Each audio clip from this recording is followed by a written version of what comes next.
You're muted. There's no audio. Oh, it's not allowed. Hi, I'm Teral. For it. You can do the intro. I'm Teral. And who are you? Who are you? I'm Gonah, and this is Shifting Echoes. This is the 4th episode, and I swear to goodness, we're getting it right. Let's see. I lost my spot.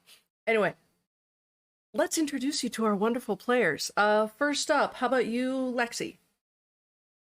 Hi, my name's Lexi, and I'm going to be playing Psalm. I always do this wrong every week. Am I introducing anything else? No. That's it. That's it. Pass it off. I will pass it to Anna. Great. I'm Anna, aka Arkle, the funny most places on the internet, and I finally get to actually introduce my character. I am playing Lady Wasari Springfate, as was revealed last time, a noblewoman who's deposed and is currently hunted and on the run. Amazing. Sounds fun. And pass it off. Caitlin. Hello, I'm Caitlin, and I am playing Kestrel, who is a bard that's just looking for the band that left her, and that's it. Nothing else. And I'll pass it over to LD. Hi, I'm Lady Dame, and I play Jerri, our friendly Kanku, who is baby, pretty much, and Jerry's new stuffed Tressum, whose name I can't remember if I named the Tressum last time. Probably not. Don't think so. Just Jerri now has a giant stuffed Tressum that will live with the party for the rest of forever now. Have fun with that, DMs. I'll pass it off to Wren. Oh, hi, I'm Wren, and today I'll be playing Iden, who's doing stuff with people and is a real team player. And I see somebody who's kind of floating around ahead of, like, above me. So I'm just gonna say, who's this? Who's this other person that's above me on the overlay? What is this? Hi, I'm Seth. I will be your guest player today, and I will be playing a character by the name of Petra. Thank you all That's all. so much. That I'm so excited for this week. But before we get into this week, we do have to do our recap, which I believe Anna, if you would. Yes, I'll try to go through this quickly. So last week, we started with some questions and anxiety after the interrogation, led mostly by Iden. Some final shade was thrown at the detective. Some suggested taking the train. A debate ensues, but some wins out. We all end up taking the train. At the train station, Kestrel asks around about her band and meets a drow who is actually a super fan, enough to have a shirt with her band logo on it. They get a picture taken, which has some mysterious light orbs in it. Sure, there's nothing more to look into there. And we learn the very important information that drow are cowboys in this setting. That was the big takeaway from last episode. Definitely forgot about that. And we also had the revelation that Psalm can't actually cast Fireball, which everyone was shocked about.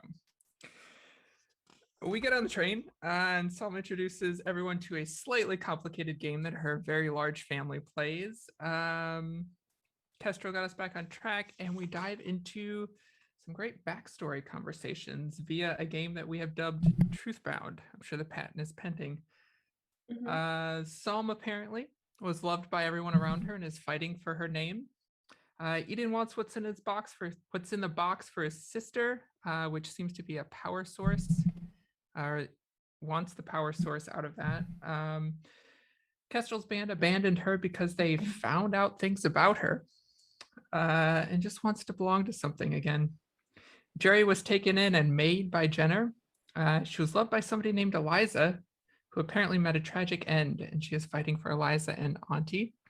And then Sylphine tells her story about how she is actually Lady Wasari Springfate and is on the run. Her aunt killed her family and took over their fiefdom. After the very pleasant conversation we had on the train, we arrived in Bristol to find a massive harvest carnival. Everyone immediately runs off in different directions. despite our mission. Fortunes are told, games are played. Eden and Psalm tie in a shooting match. And Jerri wins a stuffed Tressum that is now the team mascot. And Wisari does her best to keep track of them all. We end up finding 3 of the mercenaries from the party that had blown up the diner we were in coming into town. Some insults were exchanged, and then we started combat. And that's where we are now. Sounds wonderful. So yeah, I believe like we started right in the middle of combat. We have our initiative order, which as a reminder is It's going to start at the top of the round with Caitlin. I'm sorry, Kestrel. Then Wissery will be next. Lexi, Psalm, Iden, and then Jerri. With the mystery being, when do these mercenaries that you track down go in the order? So we'll figure that out. so as you're looking at the battle, you have 3 mercenaries in front of you. One is the one in the center who kind of seems to be the boss. He's a very, very wide-shouldered drow fellow. You can hear he's got just the slightest bit of drawl, and then the other 2 beside him, one appears to be a dwarf and one appears to be a human. So, Kestrel, you're up first. I am. Which one of the mercenaries is closest to me? I had kind of like run into like a nearby alleyway. So the dwarf that is on the mercenary group's left-hand side is going to be closest to you. Okay. Well, I'm going to run up to that person. And I'm going to, the tale that I gained that morning was the tale of the renowned duelist. So I'm going to, I run up to him, and this like weird kind of grayish amorphous energy kind of comes out of Kestrel and forms into what looks like this kind of ghostly sword. And she smacks him with it. Oh my. Which is 17 plus something to hit. Oh, D&D Beyond. oh yeah, definitely. Cool. So he, right? The dwarf was Yeah. All 3 Okay. of these are men. Or Okay. mask, at least. He takes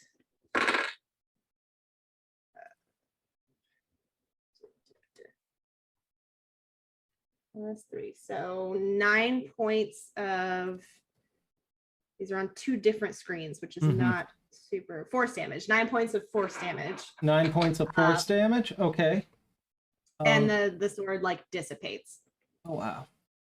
And are you doing damage non-lethally or lethally?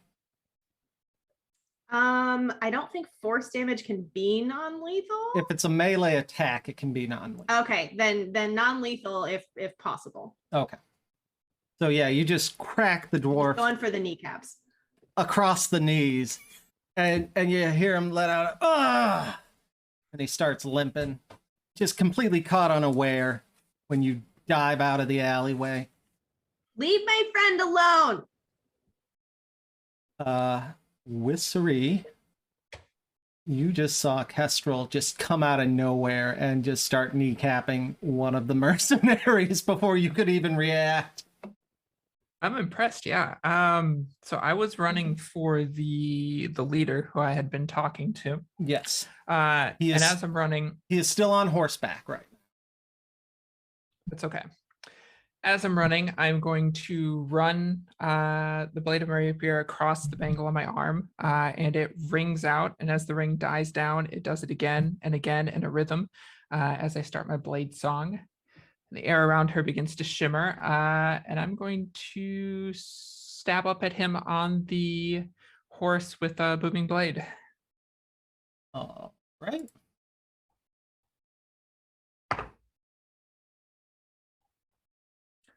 Math. That's 17 total. The 17 will hit. Okay.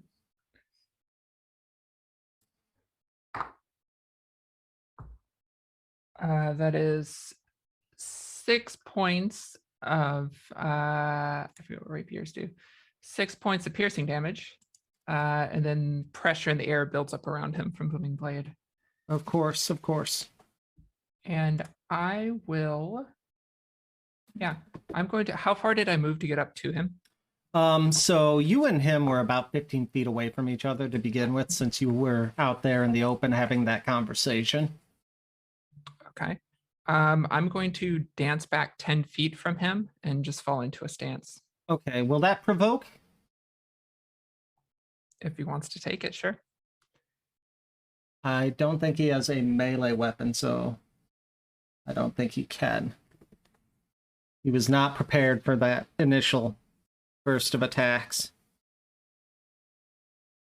Okay. That is fantastic work. Anything else then? Or you are all good to go? That's it for me. Well, the first thing you see the Drow mercenary do is he hops off his horse and just slaps it on the butt so it gets taken off into town and out of the line of fire. And then he pulls out a pistol and a shield. We're doing this the hard way. And he is going to charge you. And get up close. So, with that, as he gets into point blank range, he'll take a shot at you with the pistol.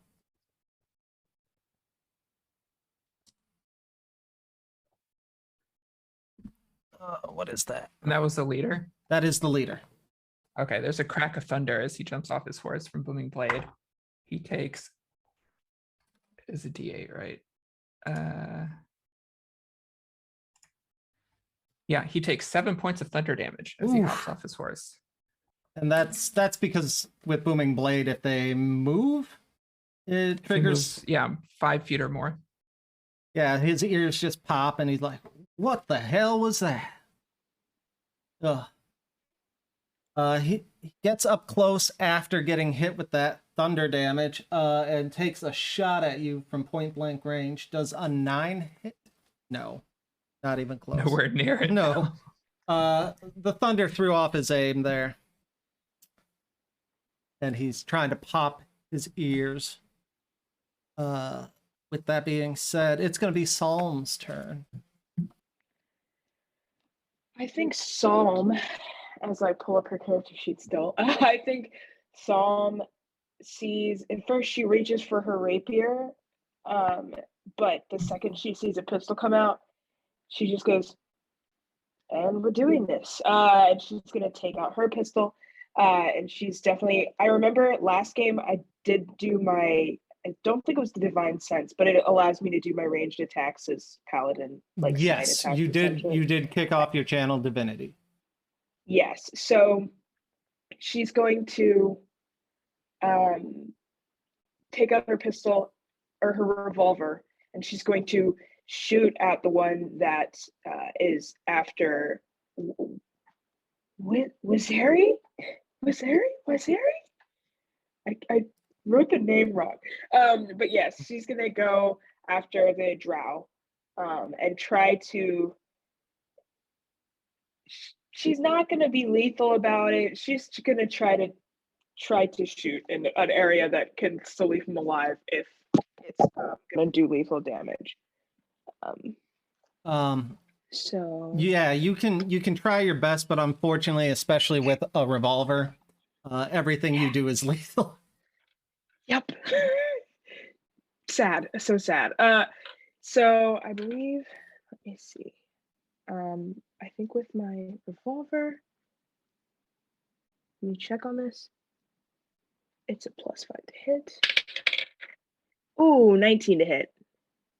19. And where were you standing? I would say that I was standing pretty, like, Where was I staying? I don't think I was in an alley. Was I in an alley? I'm pretty sure, yeah. I'm pretty sure we all split to separate alleys, right?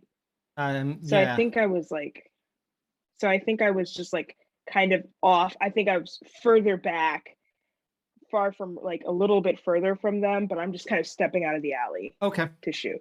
Yeah, as you pop out, you see him catch you out of the corner of his eye, and he tries to bring his shield around to block the shot, but he's just not quick enough, and you manage to get right past there a moment earlier than his shield comes up. Nice. I believe that is Go ahead and give me some damage. okay. I believe D&D Beyond it's taking forever to load up. So revolver, that's 2d8. 9 points of damage. Okay. It should be 2d8 plus your dexterity mod. Yeah, so I rolled a 5 and a 1. Okay. Plus 3. Yeah, 9. Doing math. Got it. There it is. And then I'm not going to do any smitey things right now. I haven't decided if they're like evil or I know that they're bad, but I haven't decided if they're like a supreme threat yet. Absolutely. So she's calculating. Of course. Yeah, just because they're bad guys does not mean they're bad guys. Yeah. Exactly. And she's just going to stay kind of back a little bit. So that will put Iden up next. Wow, look at me. So I was in an alleyway way up ahead towards the gate these folks came strolling through. So about how far have they made it as they went forward and talked with Wasari before this combat broke? I imagine they're 40 feet past you. Oh, that's so far away from my tiny little halfling feet. Cool. All right. I love it. So this is great. I'm going to spend a bonus action and I am going to do my wild shape, but because of my class, I am going to, instead of assuming the form of a critter, since I'm in this alleyway, my corporeal form kind of starts to shimmer as I'm like holding my constellation orb out. Basically the night sky, the starry look of that orb starts to extend down my hand and encompass like my body.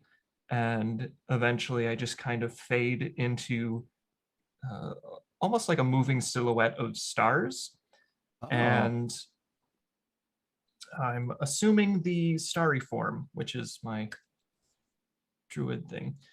And from over my shoulder, essentially some of the stars form in a little cluster, and a tiny little archer appears and is going to blast a little streaking bolt of energy at the dwarf that Kestrel struck.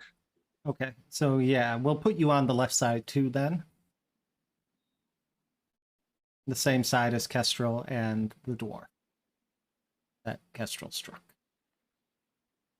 Okay, I thought we were on opposite sides of the street. I do have a range of 60 for this. Oh, okay. Yeah, no, you can shoot across then. Hoif. So I just have to make a ranged magic attack on this. So I'll go ahead and I rolled a 20. That was fun. Yeah. Yes. Yay! So that makes it a 25. Well, and we are playing with the special crit house rule, so you automatically max the damage for your first roll. And since you double the dice, you just roll the second set of dice and add those to I it. rolled an 8. So that's going to be 19 points of what kind of radiant damage as he is assailed with the streaking energy of the cosmos. Oh, well, that's very interesting because his body cannot handle the streaking energy of the cosmos. And you just see Kestrel, as you're just like wailing on his kneecaps, you just see a bunch of stars wash over him, and there is half radiant, scorched body remaining on top of his horse as it just flies on past. I just kind of turn and look in the direction that came from and just see. Can I tell that it's Iden? Like, how different is your star form from you? It is the same form, the same size, the same shape for all purposes. It's just like a starry silhouette, essentially. So I just kind of like turn and look at Iden and then just kind of turn back. Like, honestly, if anyone's going to be able to tell who that is, it's probably Kestrel. Yep. Dealing with ghosts and shadows. There's like a second of just like, ooh, sparkly. And then I go back to focusing on the fight. And seeing this dwarf like burst into radiant flames and just like turn into a half charred mess, I stop and I look at the cluster of stars that's like over my shoulder, and I'm just like, really? Did we have to go all out on that? And I'm gonna shake my head, and with my action, I am going to target the leader of the three. Okay. And I would like to expend one of my free castings of Guiding Bolt on him, and that's got a 120 range. Okay. Foot range. And basically, I extend my hand, which has the orb in it, and I just kind of whisper in the alley, or say in the alleyway there, is just like, let's try and be a little more constrained this time. And I'm going to fire the guiding bolt at the drow that is Pistoly McShooty shield. And I feel like I held back a little too much on that one because I rolled an 11 on the attack roll. Yes. So with all of your constraint, the shot just flies wide because you didn't want to risk hitting Wissery or the drow in the heat of combat there. Okay, cool. So seeing that guiding bolt, it basically a large white flash that starts in my palm and shoots out. And it looks like it's going to go and strike them. And then halfway through, it just kind of explodes into this cluster of a starry explosion. Just little pinpricks of light go in all different directions, and they just fall into the air and onto the ground with no effect. And I just kind of sigh, and I'm gonna start moving forward out of the alleyway as well, just kind of streaking across the cobblestone street or dirt street or whatever the hell it is we've got going on right now. Well, your shot's so pretty. I gotta say that. Then we're going to jump over to Jerri. And so we have the leader still up, and then we've got is there anybody else still out? Yes, the human hasn't been touched yet either. Perfect. And so Jerri, I think in the previous session, if I remember correctly, Jerri had sort of set down their hard-earned prize, sort of gently patted it on the head, and seen all of this scuffle, and seen everything that's happening, saw the target that hasn't been touched yet, that human that's hanging out there, feels like everything else is in hand, but wants desperately to join in the fight. And so in like a like dash of feathers, she takes a running leap out and attempts to essentially kick the shit out of the human. Okay. We'll see how well this goes. Oh, okay. Well, that's a natural 19 to hit. Plus like it would be like a +6, so a 25. Oh, definitely. Yeah. Alrighty. And then boop. This is going to be for 6 points of bludgeoning damage. And it's so fast that she does this. Like her feet, her arms start moving super, super quickly, and she gathers that energy within herself. And I'm going to use a key point for for flirt. Well, I think I can hit twice if I remember correctly. Maybe not. So if you spend the key point, you get 2 extra attacks. Otherwise, you can Perfect. just bonus action, use your martial arts to do 1 extra attack. Yeah, we're going to use the key point flurry of blows to do 2 extra attacks is what's going to happen. So I'm just going to roll both of those right now as she sort of kicks out and then goes in for the 1-2 punch with the flurry of blows. All right. Oh, okay. Well, so that would be a 21 on one of the hits, and that's a natural 20 on the other. The 21 Mm-hmm. hits, and yeah, obviously the natural 20 hits. Okay. So which one do you want to resolve first? Let's do the 21. Actually, let's do the critical first. Okay, so max the original damage, and then which is going to be 4. That's 8 plus another D4 if I remember. If that's I believe you're throwing D4s around. Huh? Yes, I am. So that would be 8 plus 3. That's 11 for the critical of bludgeoning, and then for the 21, that is 7 more points. 7 more points. And Jerri, are you doing your damage lethally or non-lethal?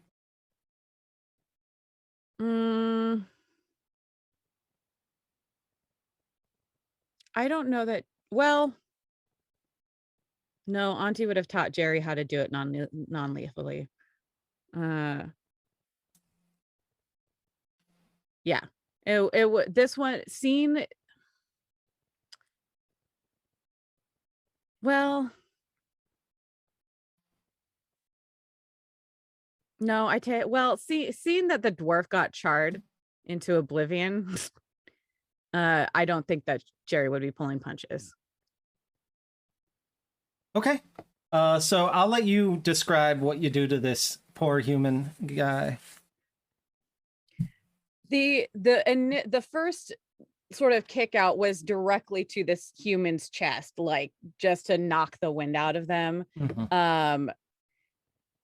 And then essentially the next 2 punches are like directly to the ears, like, one on either side, basically at the same time. And just like you hear that sickening pop, and they just fall over.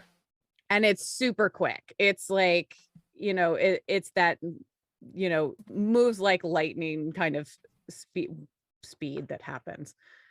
Yeah. Wow. Simple, clean. All right. Well, I did not expect that to happen.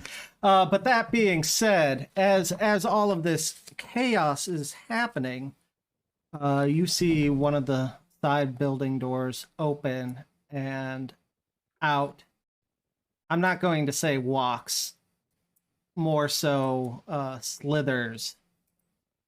Well, I'll let you take it from here, Seth.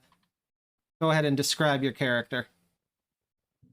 From this door out slithers approximately 5'10" Wanty, with black iridescent scales, wearing a what can only be described as a somehow classy and Southern Belle kind of looking cowboy hat with lots of fringe. She has what appears to be some kind of body armor that may or may not just be entirely composed of bullets. You're not sure. But upon getting within, I don't know, I would say 20 feet or so of all of this, she is going to aim at one of the baddies, and she will make her first attack. Okay. Yes, there is only one baddie left, and it is the drow. Human? Drow. The drow Okay, yeah. gunslinger that's in melee with Wissery right now. Cool. All right, well, she's going to make her attack. That is a 17 to hit. So what are you attacking with? I will be attacking with Umbra. Okay. 17 to hit. No. You see him just surprised as another person joins the fray and throws up his shield to block the shot at the last second. Okay. In that case, she will simply kind of like tap her one of her revolvers, kind of a little bit frustrated on the side of her body, and just go, gotta do better than that, doll. All right. With that, we head to the top of the order again. Kestrel.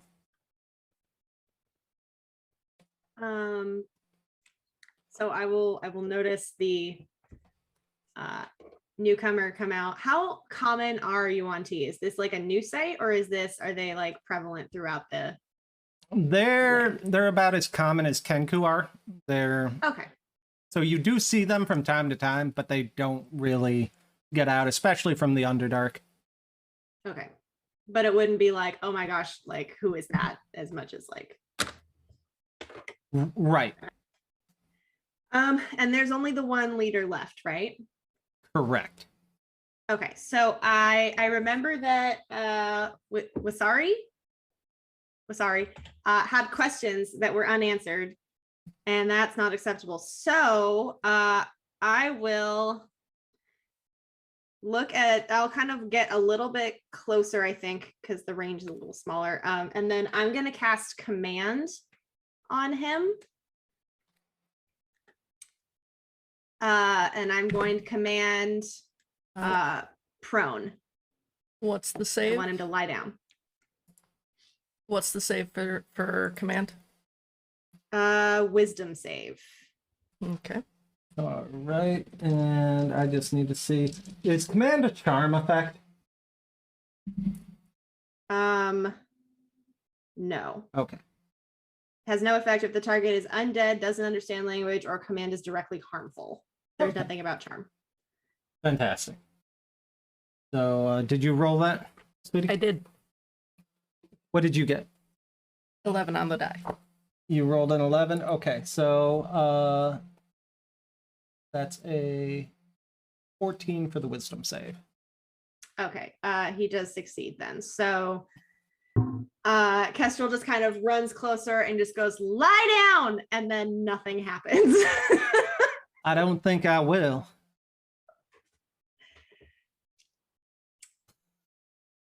And that's my turn.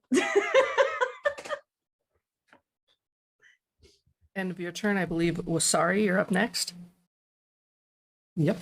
How's this guy looking? He's looking pretty decent at this point. Not even a couple scratches here and there, but he's just catching his stride. Okay.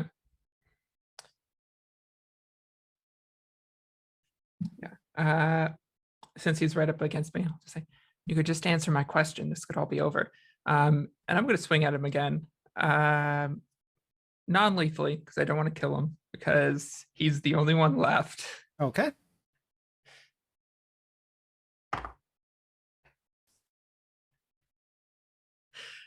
That's a natural 20.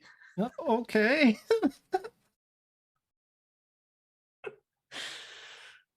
Yeah, what do you Absolutely iconic. So you said we take max damage and then roll again, right? Yes, so you take the normal dice that you would have rolled for the attack, you max those out, and then the crit dice get rolled.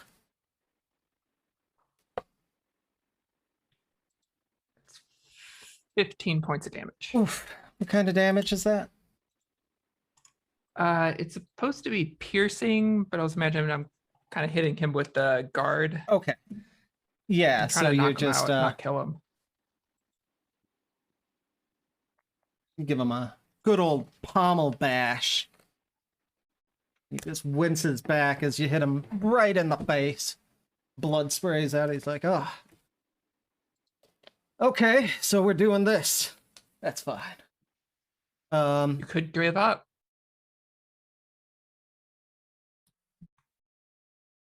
I don't think I'm gonna give up, though. It's like, your friends don't really seem like the kind that take prisoners, so...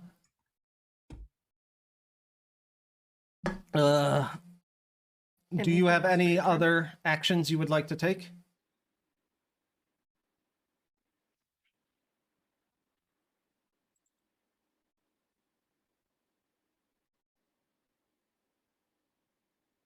Whoops, sorry. I muted myself. No. Okay. No, I am. In that case, then, the drow is going to shift himself and put you between him and the stellar being that incinerates people, and kind of use you as cover. And then he's gonna just pop a couple shots into you at point blank range. You wanna? I'll let you. I get to be the dice roller? Yeah, you get to be the dice roller. Oh, I shouldn't be the dice roller. What do you got? A 5. A 5? Your dice suck. I'm dice. sorry. Get your own dice then, and just be better dice. we're trying to So yeah, he shoots wide. But Kestrel, when he moved around and decided to use Wasari as cover against Iden, he did expose himself to an opportunity attack. If you have something you can do. I do. Because I happen to have this rapier.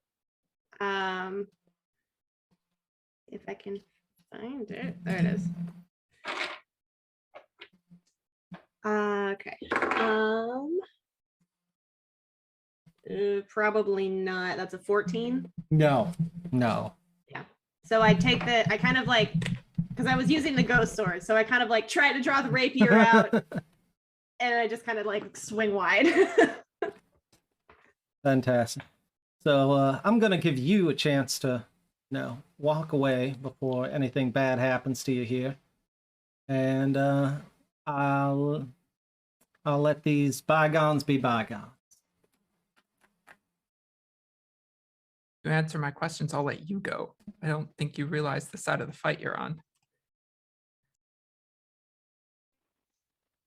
Potato. Psalm. At the end of this turn, Petra is going to do something that she does best, which is a move called Death Coil on the remaining drow. Okay, you have to be in melee to use that. Am I not close enough to be melee? Did you scoot up after you shot your shot? I thought I did. I know that she was moving forward. I don't know. I'll say yeah. Tell me how close is melee, because I'm an Invisible Sun player. I don't know D&D. Melee is 5 feet away. Oh, fuck no. Fuck no. You right. Okay. That's okay. I'll save it. You can move in. Well, no, you can't move up and use it. No. But on your turn, you can move up. It's okay. That's okay. Yeah. I'll save it. Okay. Cool. Did you want to do anything else, or you're just gonna? Not right now. No, it's fine. All right. So it will go over to Psalm. Okay. So quick question. How are all of them looking? Like looking around? Is the human still in the game? Oh, the human and the dwarf are very dead. Yeah, you Very dead. Right. You saw Jerri unleash a primal fury, and just like, and the other person's half a torso. The drow, So how's the drow looking? The drow, he's a little battered, but he's still looking pretty good. Okay. So I'm going to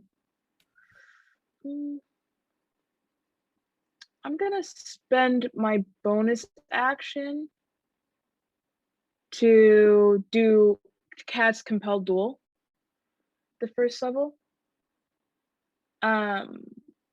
My goal, I think Psalm is just going to look over, and she has her pistol, and she's just like, she's so dramatic. She's just gonna be like, she's gonna snap at him, be like, all eyes on me, and then point her pistol at him and cast this. Oh, yes, is my mic working? Yes, okay, perfect. So she's going to look at him, say, all eyes on me, and then point her pistol, and hopefully he needs to make a wisdom save, essentially. Okay. on the die. So a 20 for the wisdom save. What were you hitting him with? For the all eyes on me? That was compelled duel. Okay. So he succeeds, which stinks. I'm sorry. Look, he's getting his butt handed to him. Like, it's okay. That's completely fine. I still hope that I caught his attention because my revolver's like pointed directly at him. And this time I am going to. So, quick question: if I used that spell, does Divine Smite not count? Like, I can't use my Divine Smite because it costs a spell slot. So you still Is that have other equivalent to casting a spell spell? slots. You burn your spell Perfect, slots okay. to use your smite ability as a paladin. Perfect. So, cast that already. I'll be casting this, or I'll be doing my revolver with a smite, a first level divine smite. Okay, so yeah, go ahead and throw that off, and if you hit, you can burn the spell slot to use the smite. Okay, I got, come on, revolver. 14 plus 5, 19 again. A 19 will hit. So what level spell slot are you burning? I believe First it's one. level. Okay. So you'll just add 2d8 to your... I'm rolling 48 total. The sweet sound of dice.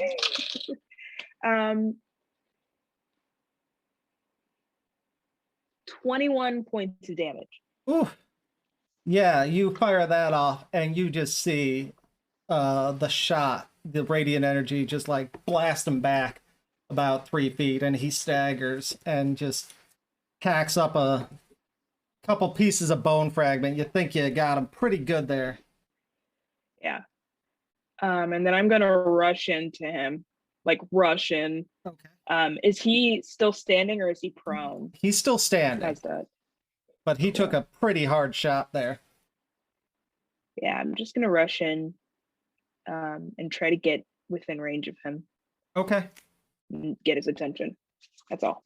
Fantastic. Yeah, he's you move up to melee range with him. Go ahead, Iden. Hey, that's me. Okay, so I started running last turn, and if you said he was like 40 feet away, so now he's probably within another move for me, I hope. Yes. Yay! Okay, great. So this obnoxious silhouetted form of me in starry form continues to glide across the ground.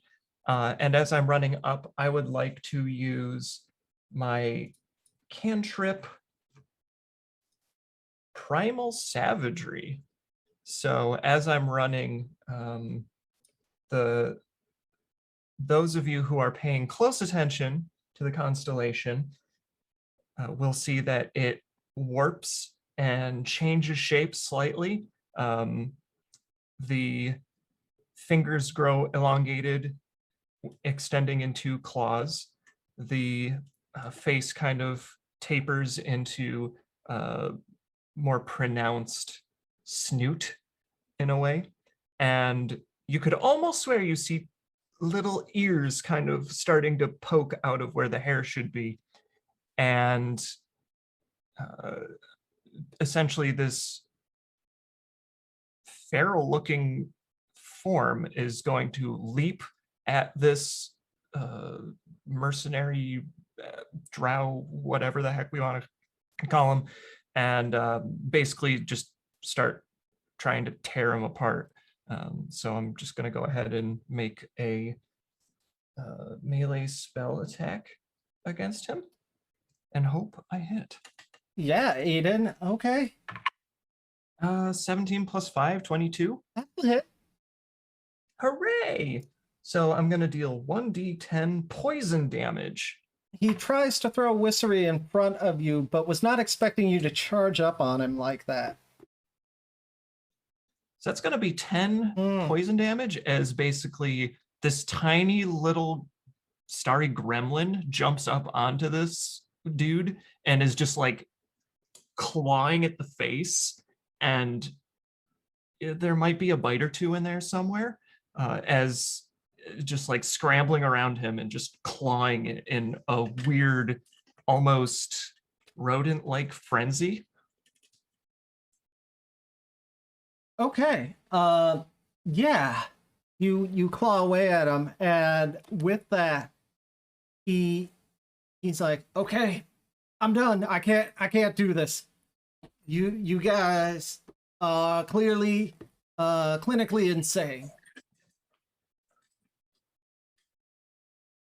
I That's surrender. the person who blew up a diner. I would like to use my chain gun ability. Okay. At the end of Eden's turn, you're gonna do that? Yep. Go right ahead. That is a 25 to hit.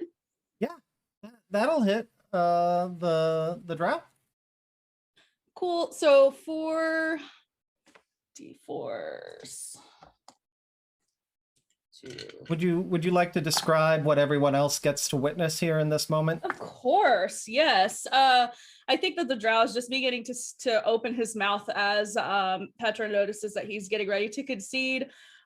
She is going to just she's going to be like, well, to make a point, I don't know what you were thinking, but you do know about me, don't you? And you know that I am very territorial with my marks. And before the drow can answer, she will open up with her chain gun, which is on the end of her rattle, at the end of her tail. And it basically behaves like a machine gun. How much damage That she did takes you aim do? and fires. We did 7, 8, 9, 10, 11, 12, 13, 14, 15, 16, 17, 18 piercing damage. You just unload a hail of bullets into the group, and all of them seem to find their mark as the drow gunslinger who is attempting to surrender literally just gets blown to pieces and falls over. Petra will kind of pat her tail gun as it kind of sees with that heat energy after a gun has fired and cools it off a bit, and will tip her hat at the group and say, I believe introductions are in order. My name is Petra. And you're all coming with me. We're what? We were with you in the first part. Jerri sort of looks, cocks her head in that bird-like way, and then takes like a defensive stance. Like, you sure you want to do that? I have no intention of fighting y'all. If you come quietly, there's no need for any more bloodshed. Do you know them?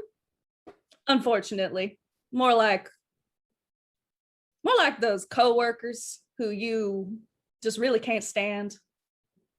You know of them, but you're So not on good terms. Working with them? I wouldn't say that. I would say that we are contractors under the same umbrella. Okay. What umbrella would that be? Come with me. I'll make sure your questions get answered.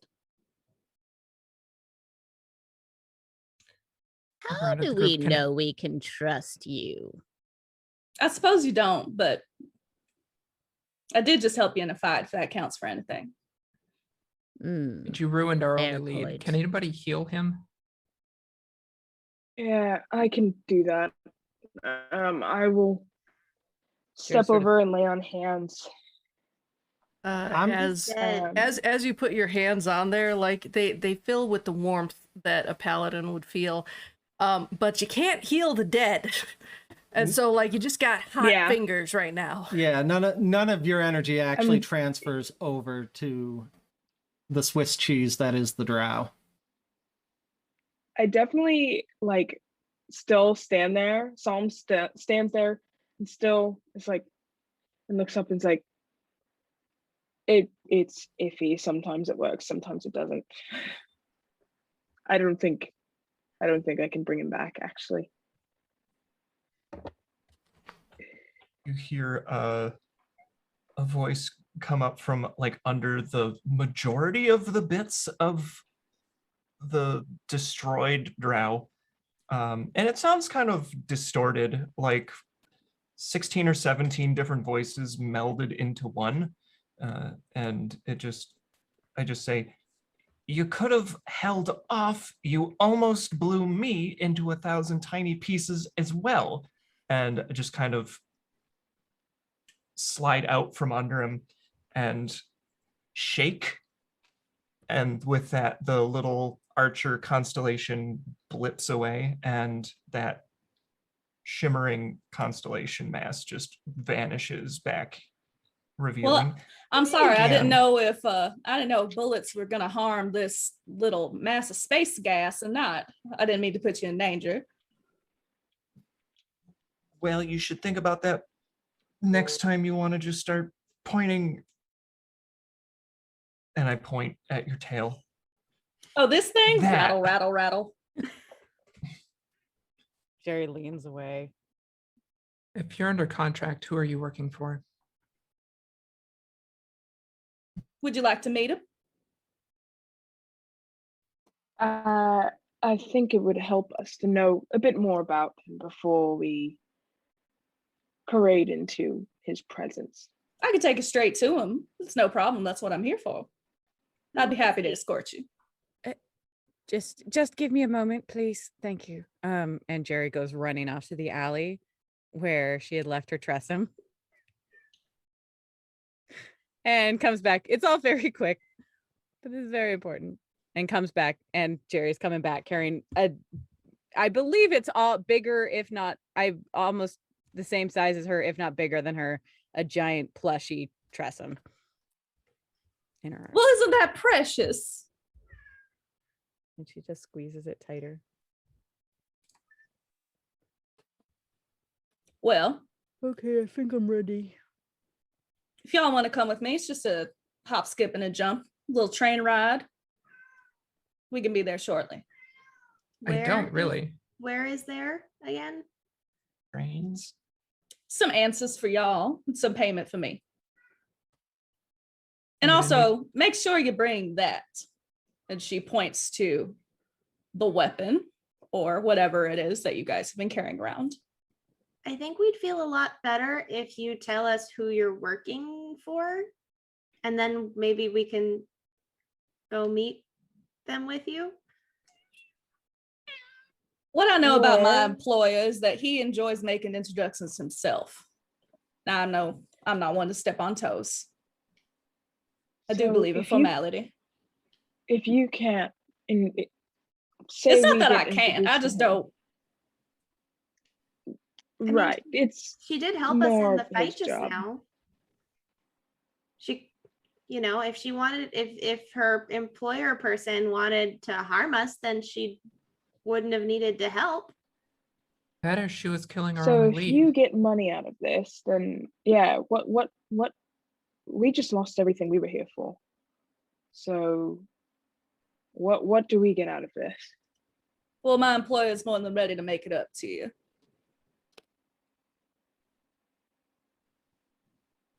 I'm not here to prevent y'all from getting any information. Well, we Oh. do need answers. I'll look around to everyone and I'll try and lock gazes with Wasari and just say, well, we can't interrogate a dead man, so our only lead now is to talk to whoever Rattlesnake Jane is with. So Can you at least tell us where you're taking us? I'm sorry, that was hysterical.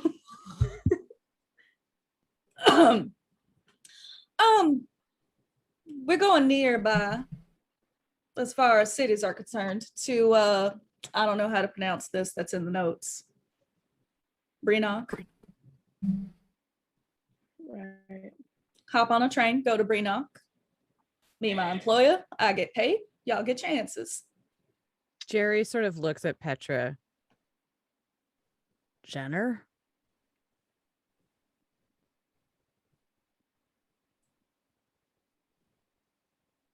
Petra tilts her head. Who?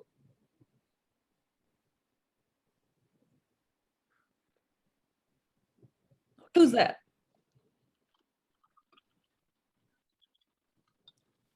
Someone we don't need to be seeing anytime soon. Someone who runs much of Brienoc.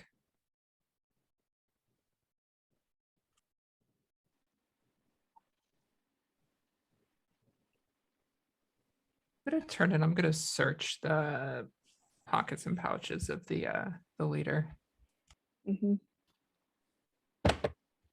All right. Go ahead and give me an investigation check.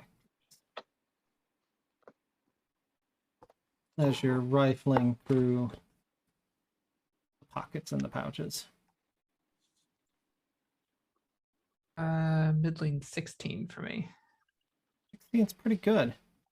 So yeah, you find the obvious things.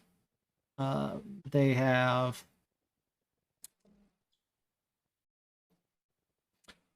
three platinum pieces on them, 16 gold, and 7 silver.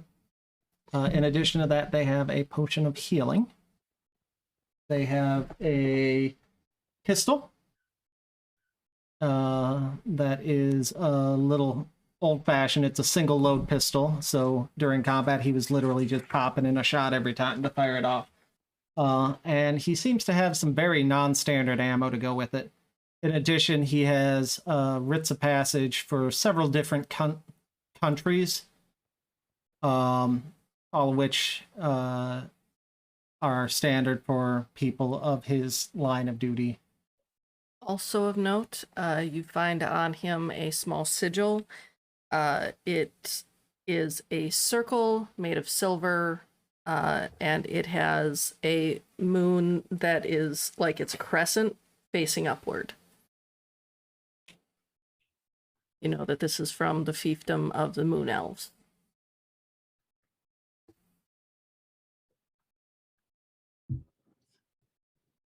I'll take that as well. Psalm, do you have any use for these weapons? Yeah, I could always use another pistol. I mean, I've got my own revolver, but these other guns it'll help to be more familiar. I think as you guys So are searching, Petra is kind of scooting the Swiss cheese drow body over to you guys, just with her, like a slithery motion, just kind of getting it closer to you guys. Now, if you want, like I said, I'm not against getting y'all any kind of information. If you have the ability to speak with the dead, maybe you can get some answers if that'll make you feel better. As long as you come with me afterwards.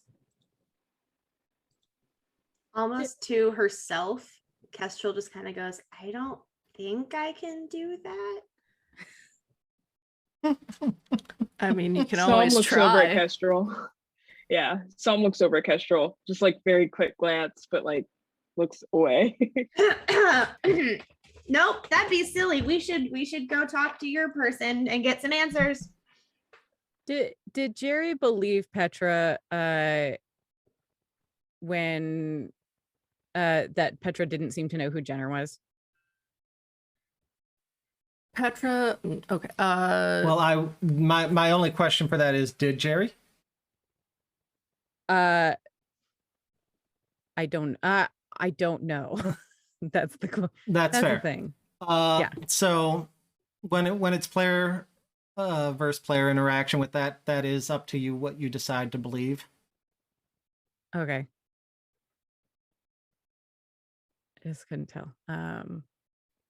You can ask Petra. Petra's right here. All her snakely glory. Mm-hmm. So unsettled. I mean, I don't feel like we have a lot of other options. We don't. I'm gonna say that Jerry's not sure, but also doesn't know how to ask and doesn't know how to get the truth out of people.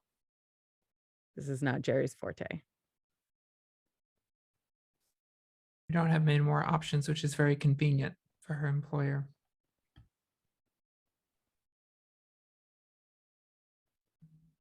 As a gesture of goodwill, I am willing to give y'all his name. Okay. Would that make you feel better? Yes. You, darling? Possibly. Well, I work for a man by the name of Dr. Ivernus. Say that one more time. Dr. Ivernus. Does that mean anything to anyone? Does that? I've never heard the name before. Do I know that name? Wait, I know that name, don't I? You do know You that. do know name. that name. I do know that name. Okay, great. Yeah, I was like, wait a minute. Oh, Okay. I'm sorry. I've been corrected by the DMs. Not a man, a person. A person. Yeah. My Sorry. apologies. A Don't person mind me and as I knock things over. I was like, wait, I know that one. Ivernius. Ivernius. Yes. Oh, yes, there is an E before the O. Mhm. All I right. can't read. At that name, Jerry's eyes go really big, like really big. My beautiful plants. What?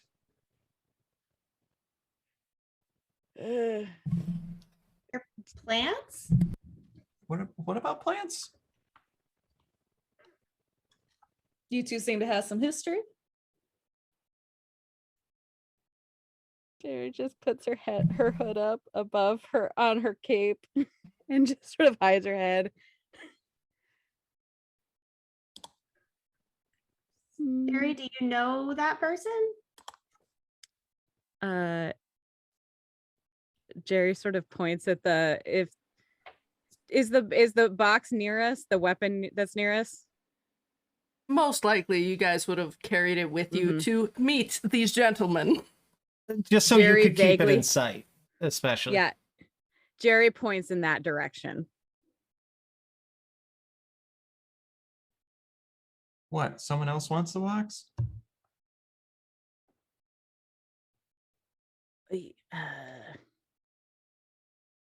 Well, it's their creation. So Interesting. Oh. they might know how to remove the powers, or they might have more. We should go. We absolutely have to go. Wonderful. That's one. Who else wants to come? Well, I just don't feel like we have any other options, so I'm I'll on count you board. as two. Yeah. Perfect. Great. Yes. More? Everyone, we should go. This person should be able to help us. They'll know what to do with your weapons so that you can use it to exact revenge on the people that have wronged you. Yeah, Sylphine's not on any kind of time crunch or anything right now. Why don't we just go? That's a majority. I'd like to have all of you on board. I think I can be a yes for now. A tentative yes. I'd rather have. Yeah, I really don't tentative. want this to get ugly, but it can. We'll see how the day plays out. Yeah. We'll see how the day plays out. You see Psalm just like scoffs and laughs and then pockets her revolver, like spins it around and pockets it, and then crosses her arms and starts following. You're welcome to pout as long as you come along.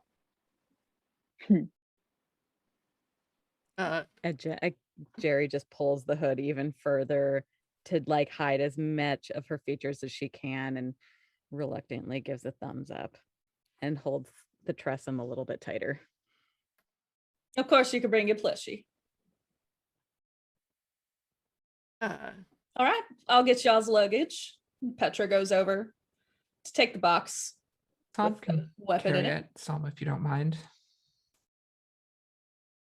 What was that? Would you mind carrying the box? Sure, absolutely. I got it, And I doll. Don't just worry go about over. it. Petra's No. got a hold of it. We don't trust you. I'd appreciate it if you'd put it down. It's okay. Don't worry.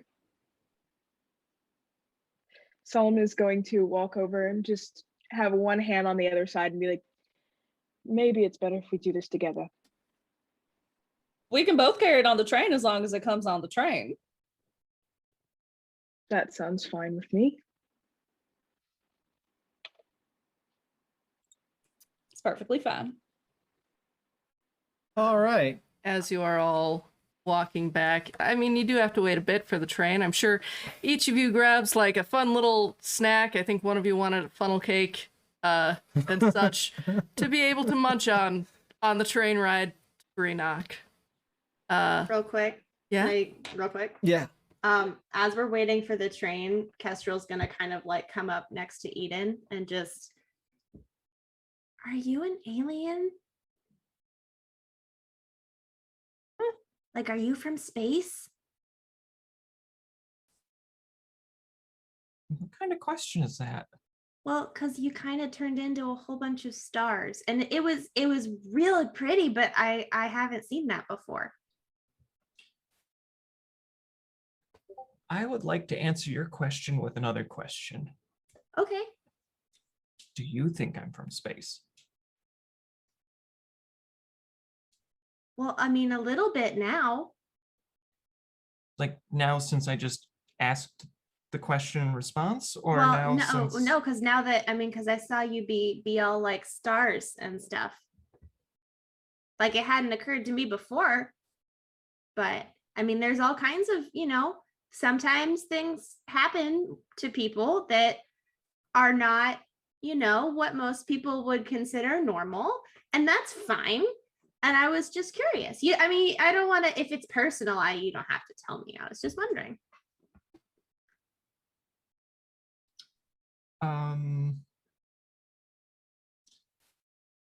I go quiet and I fold my hands in my lap, and Kestrel, you would hear me speak in your head. I would just say, I'm not an alien. This is very personal, but I will tell you something weird has happened to me in my past, but this is just who I am.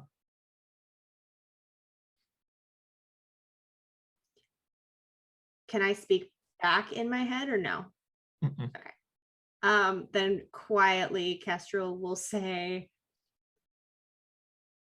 I get that it's personal, so I'm not going to push or, share. But I get that more than you probably know.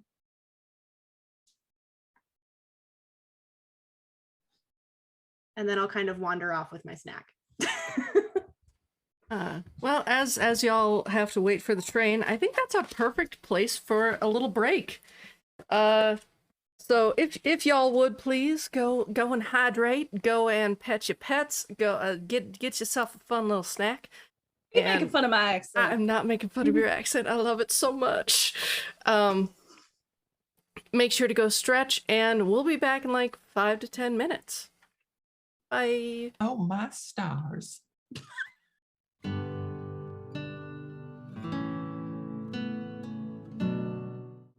Hello and welcome. We are Back from getting break. on. We're okay. No, keep going. Keep going. I We're tried to just finish getting your... on the. We're just getting on the train as we end our break, and everyone, you're able to get on. Petra actually pays for everyone's tickets. We assume that like Dr. Avernius gave them a purse to be able to travel and all that kind of stuff, assuming everything. And as you all get on, because of the contacts, you are actually able to get just an entire car to yourself. It is just a car. There's like a table with food on it. There is a sitting area. Like this is an entire car on a train devoted just to the fancy smanchy rich people. So y'all get in and I assume take seats. So is this literally just a train car with a big old round table like in the middle, or like I'm just trying to. Okay, Is it just like? Did you ever see Hunger Games?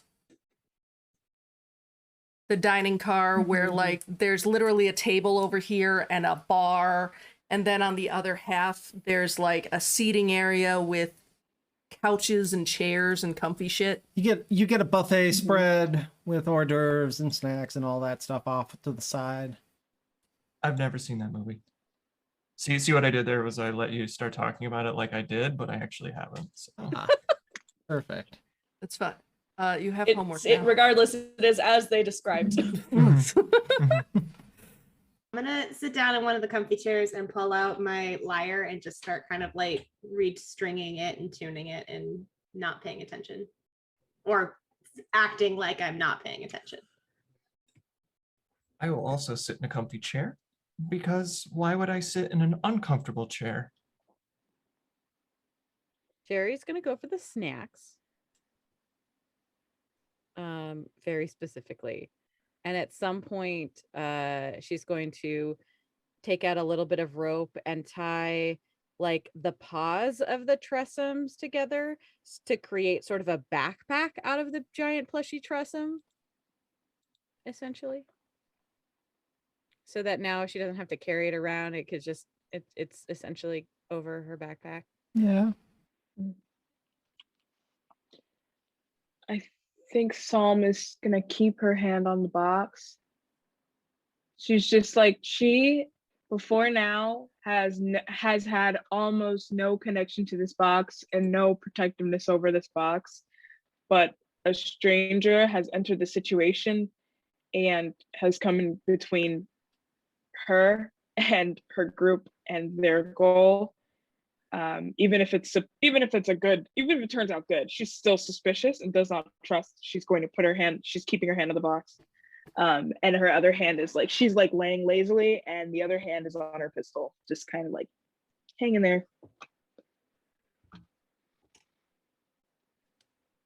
You said you knew about the group of mercenaries?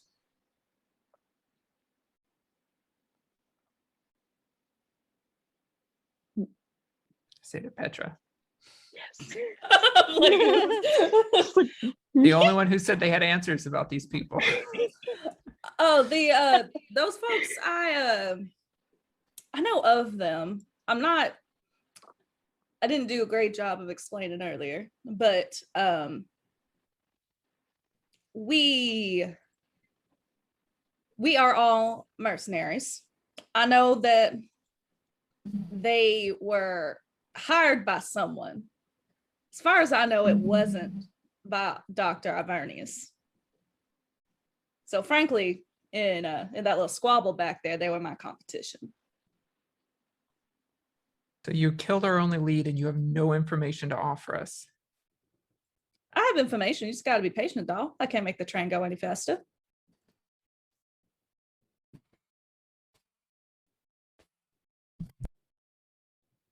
Sorry, gets up and just paces up and down the car.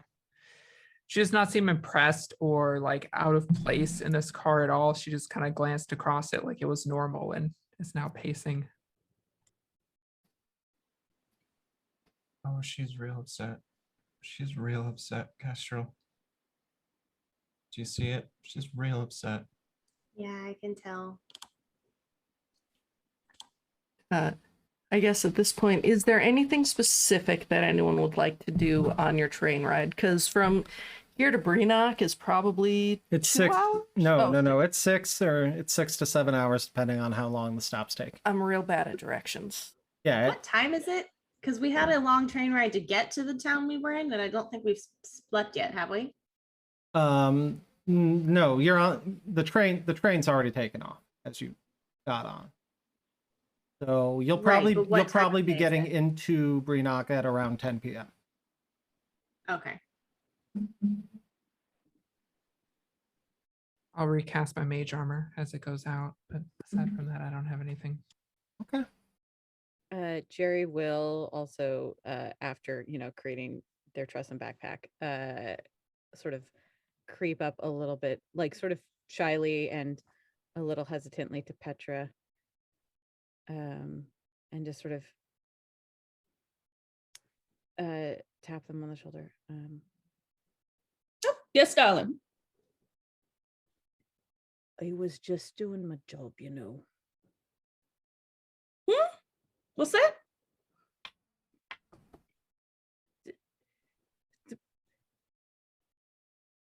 Dr. Avernius.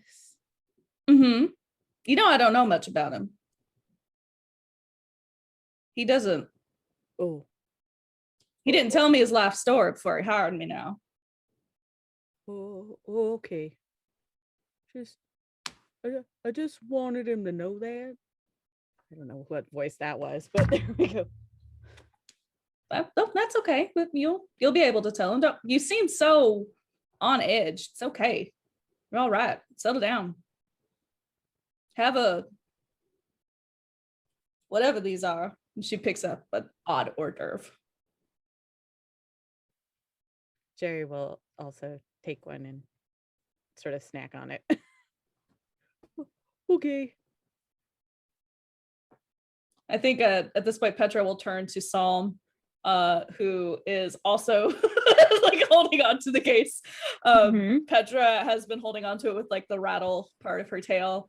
And are we gonna do this all right? I think that I'm gonna hold on to this for as long as I can. Okay. Well, feel free. You can move around the cabin if you would like. Oh no, that's perfectly fine. I can hold on to it and still move. You see, I'm a snake. And she goes over to the bar. Do you want something to drink at least?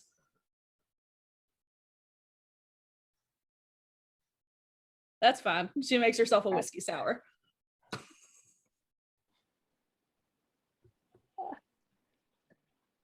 All the accoutrements are there. I just got back. Yeah. And like, it's the good whiskey. Like this is not take a shot whiskey. This is some good sipping whiskey.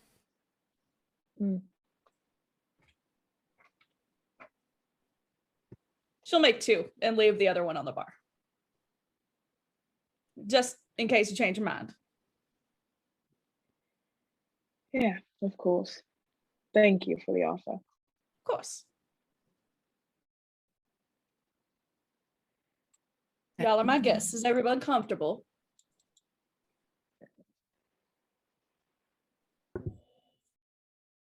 Does Psalm ever drink the whiskey sour?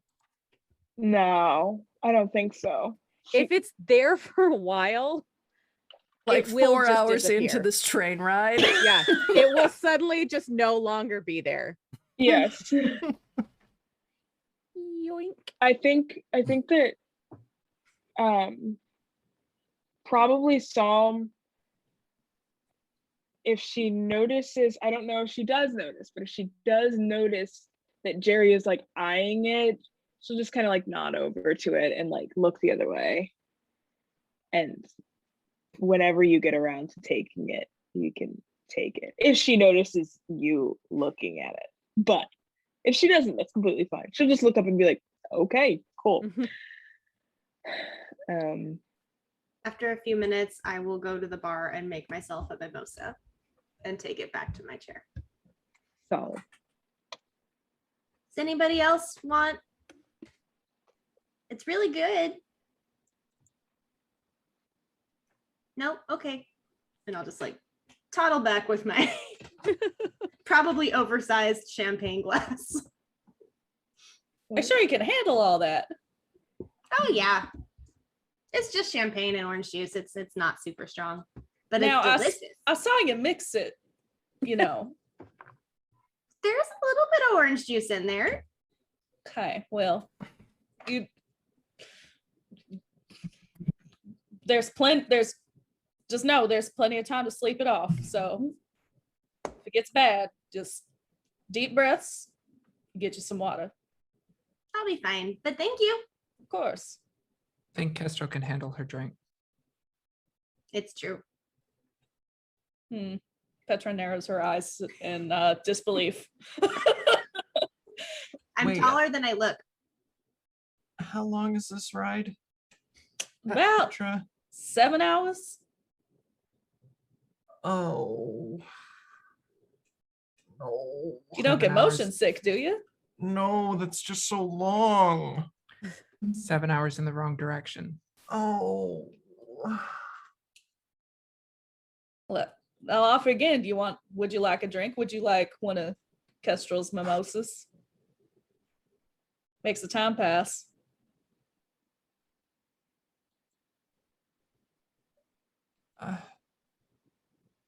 Do you got any gin? Of course. Back there? Yes, of course.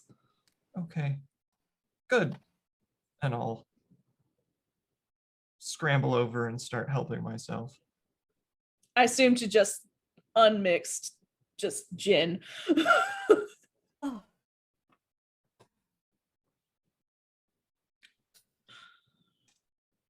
Yes.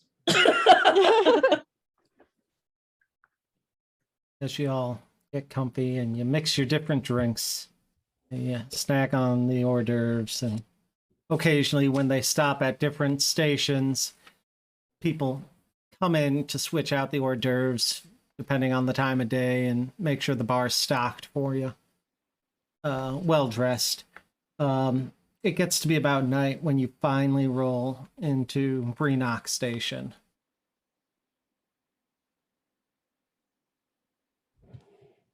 I don't know if anyone's fallen asleep, but Petra will be checking around to make sure if anybody has. She'll gently shake you awake.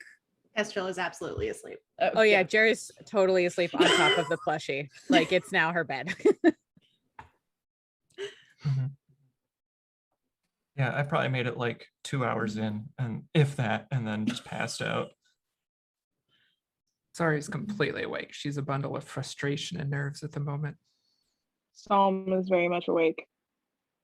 All right. She will go to Jerri, Kestrel, and Iden and just gently shake them awake. She probably won't do the whole like over here, but she'll just like pat, pat, move to the next person, pat, pat, move to the next person. And get herself ready to disembark, looking at Psalm at one point, saying, you really you kept your word. You got a little close to touching the rattle, but I thank you for not doing that without my permission. Of course. Yeah, I like to commit. And Psalm will like stand up and like stretch, one arm still on the box. And then just like Feeling start kind of lifting bad it. at this point, Petra will literally let it go so that Psalm can stretch. She will let the box go and slither like 5 feet away and say, please, just stretch properly. You're making me nervous. And that's when Psalm will like casually like, take the hand off the box and just start doing like this kind of situation and stretch for a little bit and then immediately put that hand back on. Petra does nothing. Petra will not take the box at this point. She's just like, okay, geez. Beautiful. So slowly but surely, y'all start to take the box. I'm sure at least one of you has a pocket full of snacks. Yeah, no, we know. And you exit the train. Petra, again, everything is set up. There is a car waiting for you. For anyone who has not been in a proper car, this is the point where cars stopped looking so much like carriages and started looking more like cars. And due to the various sizes that driving people can be, like the cars also vary in size. This one was sent considering like a snack will be in there. And so it is A stretch limousine. Yep. Dr. Avernius is nothing if not without humor. And the limousine takes you off. For anyone who has not been in Brienoc before, it's a huge city. Absolutely huge. You can think Chicago if you want. It has already started to build skyscrapers as tall as 10, even 12 stories high. Not too much higher than that, though. As you're driving in, you drive past the largest part of the city, and then the limousine kind of takes a detour. And this is, we're not going to say suburbia, but like all of a sudden yards start appearing. And very large houses. And you get all the way, like, you continue to go further and further, and the houses get larger and more opulent until finally you get to the end of the road where you have what can only be described as a mansion. Like, this is not a house. This is a large place that at least, like, 10, 20 families could live in. And you have arrived at the home of Dr. Avernius.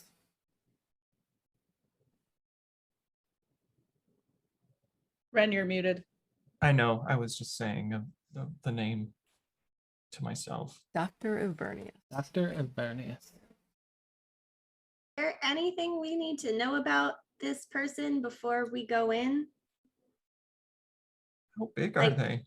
This house is anything that- giant. Might make them angry? Are they like allergic to anything? Any etiquette we need to know? Oh, that would be good. That'd be good information. What are they allergic to? It's always good manners to simply be polite. Mm-hmm. And many people are allergic to peanuts. That's all I know. Just taking on the accent. It's because I'm taking on the accent. Join me. It's so easy for me to join you. Okay, peanuts. Got it. Okay. Psalm is nodding. And Any other writing that weaknesses we down. should be aware of? Yes, here's a list of their fears, their social security number, and their mother's maiden name. They're what? Oh, well, this will be so much easier then. Petra continues into the house. Identity theft is not a joke, kids. Eden, you in particular notice as you are walking the grounds towards the house, the various topiaries and trees that are on these grounds. A lot of them are not native to this region. Well, judging by the sheer enormity of this house, Doctor has a lot of money. Just fly this stuff in. Indeed, he does. My favorite kind of patron. A beautiful plant. You keep saying that. She does. I don't know if she's okay.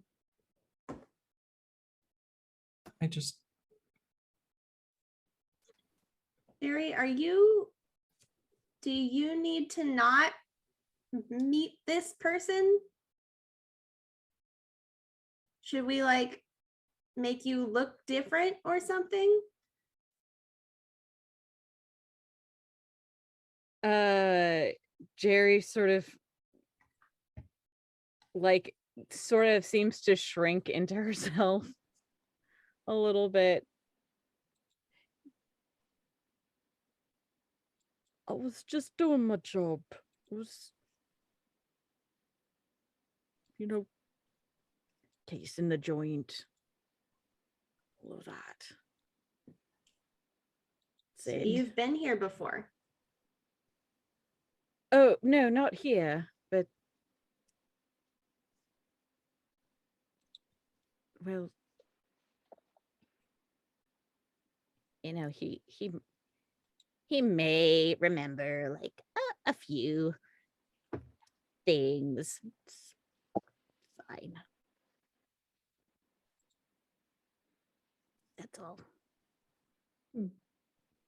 Well, we're not going to let anybody hurt you, right? I'll just stick in the back. It's where I feel most comfortable, really. Okay. That sounds good. Yeah. And Jerry's like the hood is all the way down over her eyes and, just trying to look as inconspicuous as possible. Like the beak sticking out. Yep, exactly. Classic Kenku, yeah, exactly. You come to the massive. As long as y'all are all there, you can be as far in the back as you want. You come to the massive mansion doors, and there you are greeted by this. Go ahead and describe this half elf. So you see a half elf before you, and Wasari, you would recognize that the elf half is Shatterkai.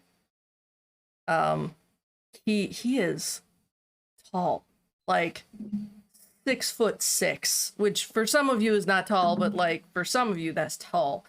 And his shoulders are wide and torso thick. But even with this very definite brawler kind of physique, it is mostly hidden away by what would seem to be very formal wear. A jacket, a button-up shirt that it's buttoned up to here, and then the rest is open. You do notice that he has a lapel pin that has the sigil of the Shatterkai fiefdom.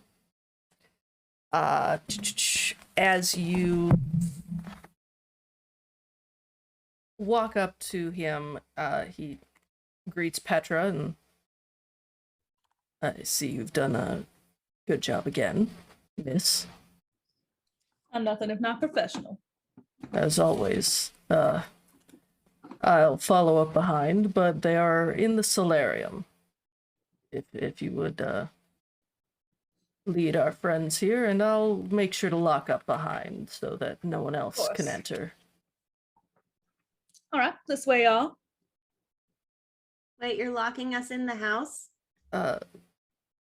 More correctly, I am locking the doors from anyone to be able to enter. So, I mean, technically you can unlock the doors and leave, but, security, as you do. That makes sense.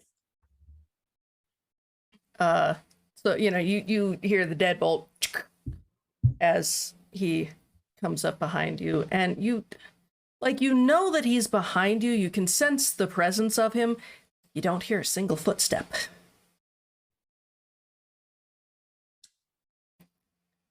Petra, you're able to lead them to the solarium, which is where, honestly, you were hired for this job, so you know where it is. This is not your first rodeo. You may not know his life story, but you know the bank account. The solarium is up a couple of flights of stairs, but as you reach it, it is this large glass dome with wrought iron filigree through it in order to hold the glass panes up.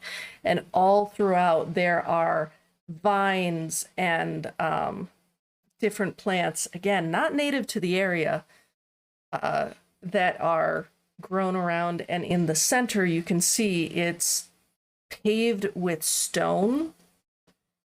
And actually, as you enter in, which, Petra, you've never had to deal with this before, but if you look beside the door, there's a place to take your shoes off and put on some slippers. And Croa behind you, the Shatterkai, says, "If you would please, it helps to not scuff up the floor if you put on slippers." And you see him like slip off his nice professional black shoes and slip on some slippers. "It's not necessary, but it is a kindness." Hearing that it's not necessary, I do not do it. I am assuming that there are slippers for feet larger than mine. Oh no, there's an So assortment of shoes. Right, but I'm saying I'm assuming there will be larger ones. So instead of taking off my shoes, I will put a larger pair of slippers on over them. Okay. Jerri doesn't wear shoes, but will put on a pair of slippers. It looks real strange. It does, but it's kind of cool because your claws, like, you're very used to them going. They don't do that because slippers. Anna and Wasari and Psalm. I am angry and on edge, but I still know my decorum, so I will change into slippers. Psalm's mother probably had a similar rule, but for different reasons. So she's used to it, and we'll just take off her shoes and put on the slippers. Okay. After you've done that, Petra picks up a pair and like just hands them to Iden, since everybody else has done it.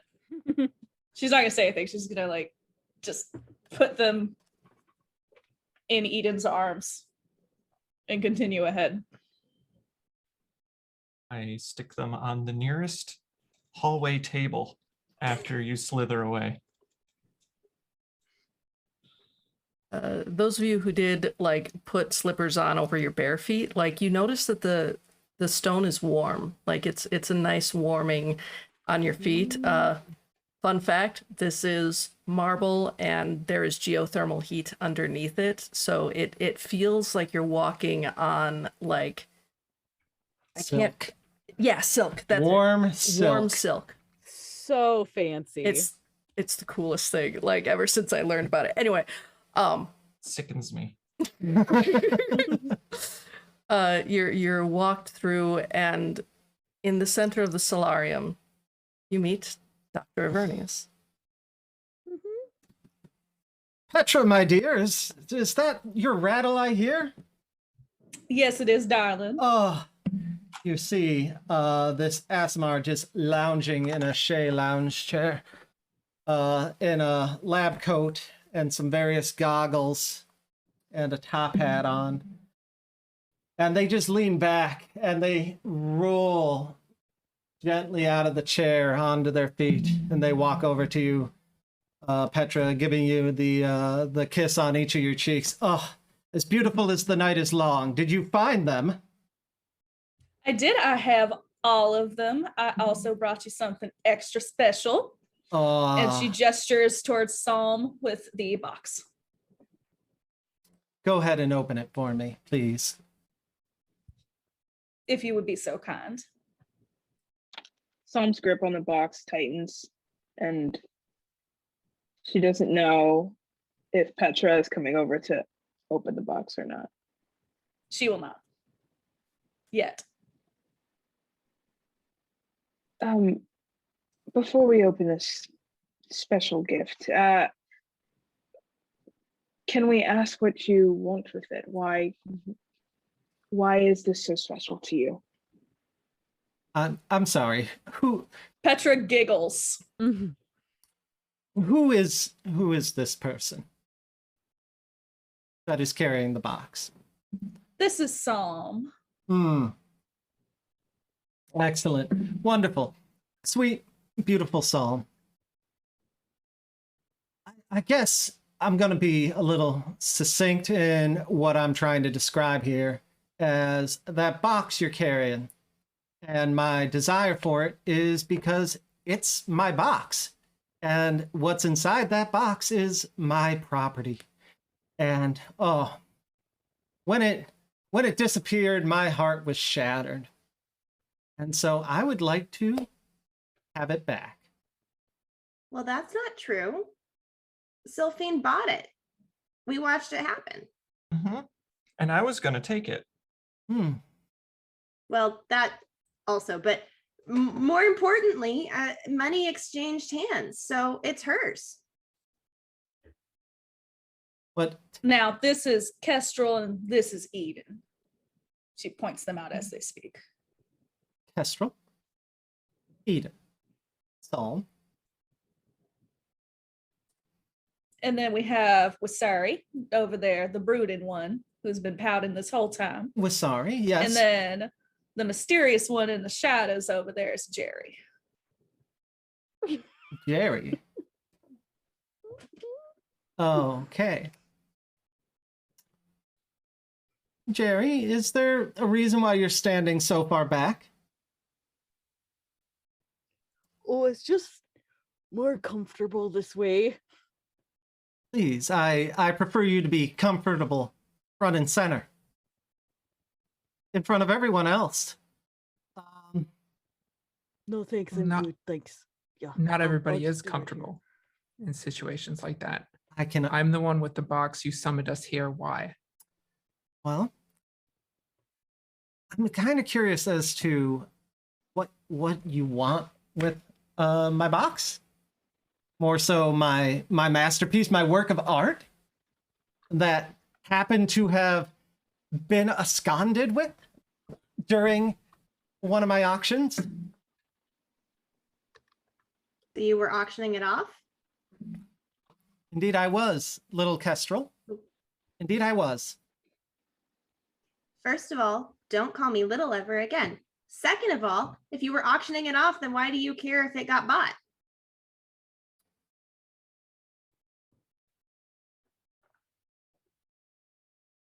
Because it did not get bought. In fact, I recall someone throwing one of my other creations, one of my masterpieces, one of my works of art, onto the ground, shattering it, causing a giant sequoia to sprout in the middle of an atrium, and then killing the power. Psalm Oh, looks over at I don't know who this is referring to, but Psalm is going to look over at Jerri and think that that's why Jerri is, and then just look away. So, Wait, you can instantaneously grow a sequoia? it's a little more complicated than that, but yeah, I can. Well, That's really, really cool. You're going to have to tell me how that works. oh yeah, I'd be absolutely fascinated to do that. Yeah, what, Croa, go get my treatise. maybe like on right now? the spontaneous growth of. Absolutely. Already on it. And Croa goes I've got off. another. Also, what powers that thing? And I point at the box. I'd love to know about that too. Oh, I would love to tell you. But first off, can we open the box and make sure it's still there? I need to make sure Yeah, it's intact. Let's open the box. And I just turn and look. Let's open the box. And shake my head exaggeratingly at everyone. Can't hurt to open it. Right? We all seem to know what's inside.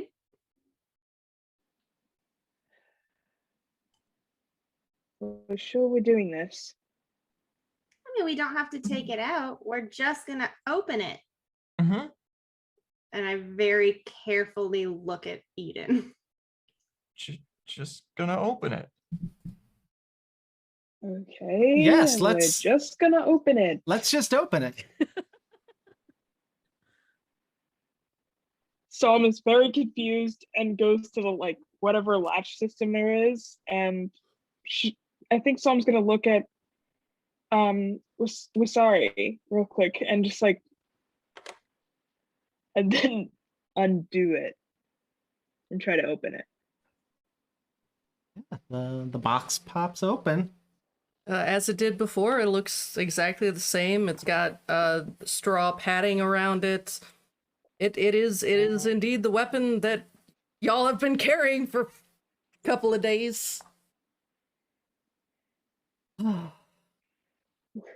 You see Dr. See? Avernius just like look over it. Okay. Oh, I was so worried that some of the components may have gone missing, but no, they are all still there. Yeah, see, Jenner. just it's all there, and we'll close it. I'll direct Sam to close it again, if you wouldn't mind. I shut it. Mm-hmm. Mm-hmm. You have Jenner to thank for stealing it. Fascinating. That is I want to say the fourth person I've talked to that has happened to say that. Well, then why didn't you go after him instead of dragging us out here? Well, strangely enough, I want my thing back. But you were going to sell it anyway. So why not go after him for the money and then you'd be fine? Because nobody messes with Jenner. Sweet little Kestrel. It's not about the money. It is about the message. And Where is it? if people think they can just steal whatever they want from me, they're going to have problems. And you, Wissery, I appreciate you being so forthcoming with that Jenner name. Like I said, the last three people, they took a little more convincing than your crew. So I appreciate that. And in fact, I am going to be so generous right now. I am going to give you an opportunity to walk away from this. Hell, I was going to auction off my beautiful creation. I'll even let you keep it. But you have to do something for me.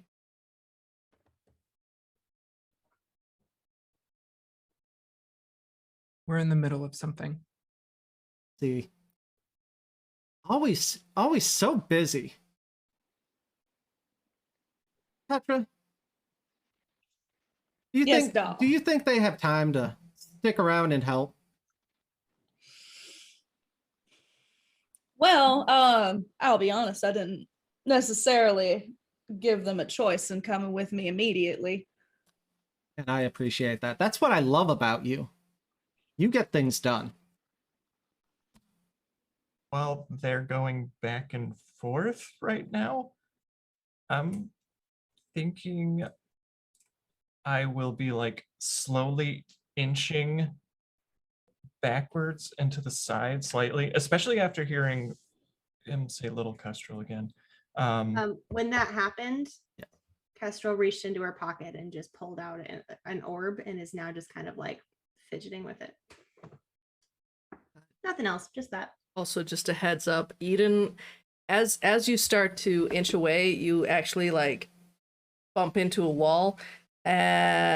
Whoops, no, that was Croa. And he is standing there.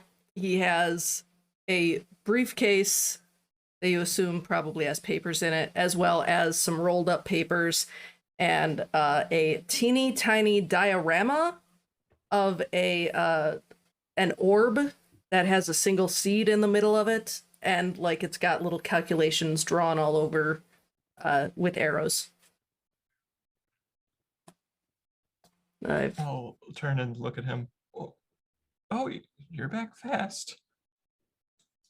We're very organized here. Would you like me to show this to you, or would you rather wait for Dr. Avernius to finish their meeting? Oh, and I look at everyone. Or towards everyone. I'd love to start looking at it now. Is there a nice quiet room I can read it in? We will have to stay in this room. I have to make sure that I'm nearby. But, I can definitely show you over here.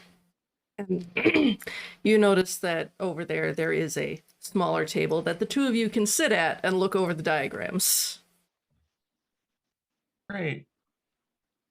That's great. And I'll go sit and wait for something awful to happen. Thank you, Croa. You're beautiful. Thank you. Where were we? Oh, You're about to let us go with the box. Yeah. Absolutely. in return for a favor, I believe. In return for a favor. I need you to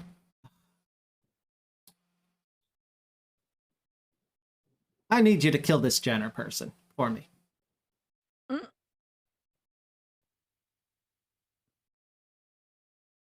And make a show of it too.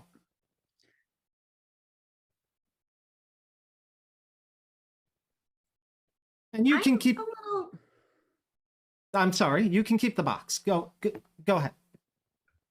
I'm a little new to, hitman deals. So, what leverage exactly do you think you have on us? I mean, we have this box. Mm-hmm. There's 5 of us. Mm-hmm. So I'm not sure what I'm missing about how you can just tell us to do things. I think whatever the threat is, I think you just haven't explained it very well. Oh, I apologize. I thought you and your. How long was the train ride, Petra? About 7 hours. I thought you and your 7-hour train ride with the threat would have convinced you. Do we need to make examples? I don't think so. I mean, we can take this outside. I mean, why not? I mean, Petra's very capable. Why not just have her do it? I do have other jobs. Yeah, Petra's a very busy person. Well, so Also, I don't do showy. Croa is nodding. Well, we're also very busy, so I'm not sure. Oh, okay. I mean, that's fair. I could just,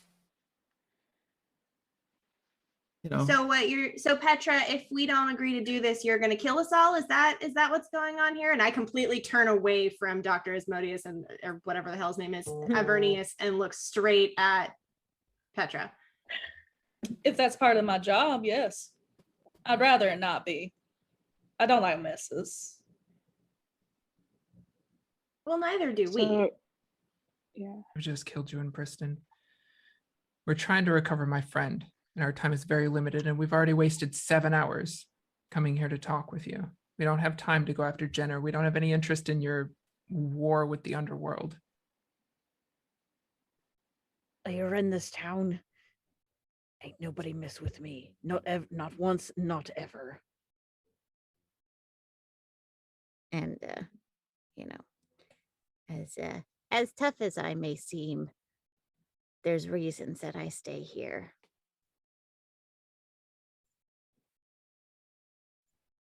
Yeah. Well, if the boss got wind of this, he'd be culling in sick, permanently.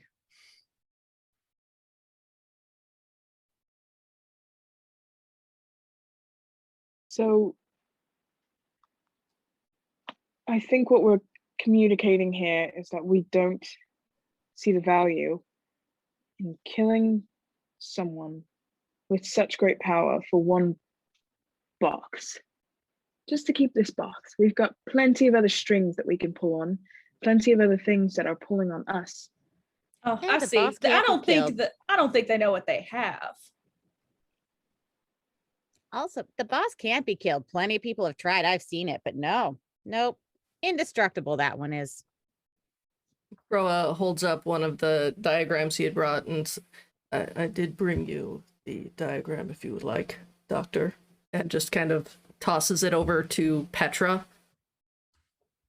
Petra will catch it Ah, and hand it over. thank you. Of course. You see, my unwitting couriers. That's what I'm going to call you right now, because you have just taken all of this sweet time to give me back my property. And nothing more, because we haven't agreed to anything more. We haven't agreed to give it back. Petra laughs. In good time. In good time. This is my beautiful reverse Uno. Are you any of you familiar with ancient Lamian technology? Magic?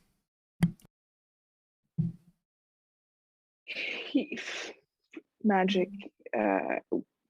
Yes, magic. Tiny bit. Not the other word you said. Beautiful construction of mine.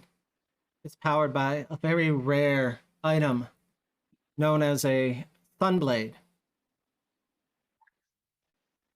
It harnesses the very power of the sun, and it channels it into a single beam. Of course, you know, such power could easily destroy anything you point it at. I'm willing to just let it go.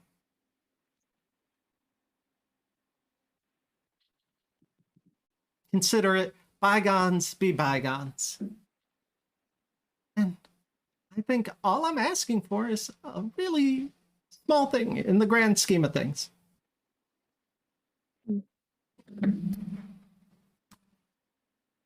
Well, this seems really important to you, this Jenner person. And as Wasari mentioned, you know, we do have a prior commitment. We have something that's a bit of a time crunch. So if it's so important that we be the ones to do it, why don't we go handle our business and then we'll come back and take care of this Jenner person? Of course. That seems perfectly reasonable. Mhm. But until such time, my property stays with me. I think we've established that it's not your property. Hmm. Wasari paid for it.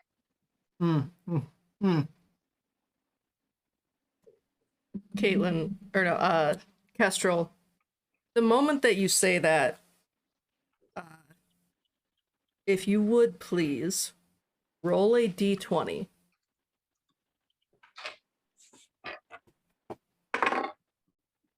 Natural 20. Okay. Then if you would please add your dexterity.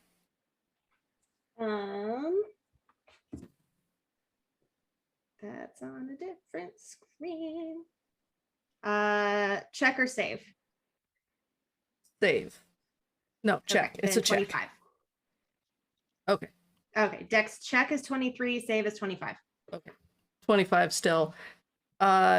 You look down at your hands, and the orb that you were fiddling with is no longer there. You look over, and Croa is holding the orb. Croa then turns to Dr. Vernius and says, I would like money for this, if I may, With a Doctor. 25? With a 25. Yes, my dear, kind Croa. Here. I mean, I rush him immediately and try to grab it back. Immediately. Yeah, it's not. It's I mean, 6'6". How high can you jump? Petra would also be in the way and kind of like use her tail to hold Kestrel back. Kestrel is just struggling then. Go for it. So you see Croa give the orb over to Dr. Avernius. Dr. Avernius gives over a gold to Croa and says, "This is yours now." well, I suppose it is by that logic, Crow. Very, very good. Now, Give Kestrel, that back. but it is theirs. They Give paid, it back. They paid money for it. Give it back. Why? You should probably give that back. I call from the table. As should you give the box back to the doctor. And yet you're being very difficult about this. Listen. We understand what you're trying to say. This box is important to you. You created it. It's yours, right? Let's just get that out of the way. Give my friend back her property, and we can just figure out something from there. Fair's fair, but You Give can my have the box. I didn't realize we were coming 7 hours to talk with children. The person we're trying to recover is worth more to me than whatever piece of junk is in that box. You can have it back. Okay. You We're not interested in your war with Jenner. in that case. Puts the gold back in the doctor's hand. Very good, Crow. I will always be the best demonstrator. Yes. And he holds out the orb to Kestrel. Petra lets Kestrel pass. Take the orb and I kick him in the shins as hard as I can. Make an attack roll.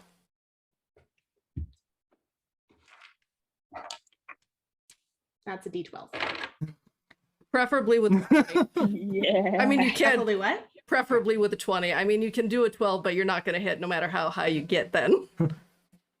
Speaking of 20s, Yes. That's an auto hit. Okay, it's an auto hit. What is your strength modifier? it's probably just like a point. Okay. Like I don't have any unarmed attack stuff. It's probably just a point. Yeah.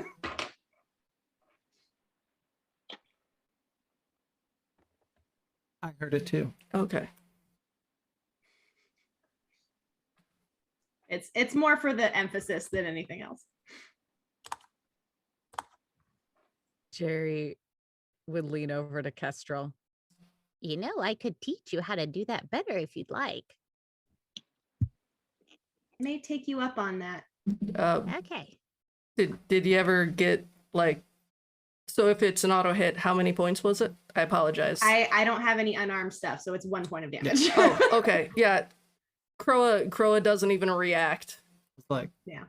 But goes over to the box, like looks Psalm in the face, just to not threatening, not anything like that, just making sure that she's not going to also try to randomly attack him.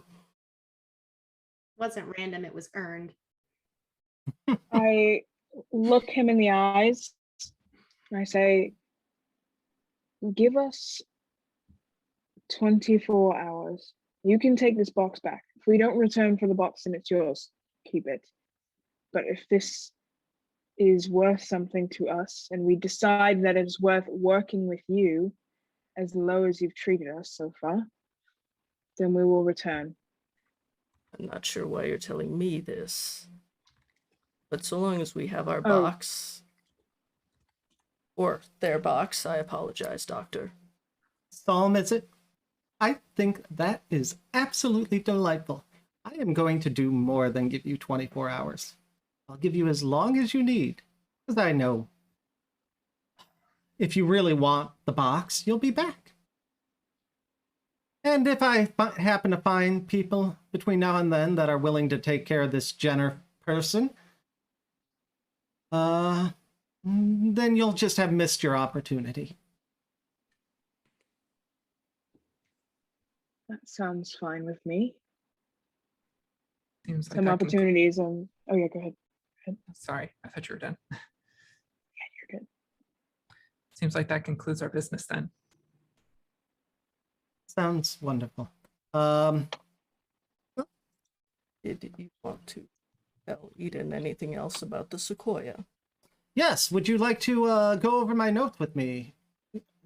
Good little Eden.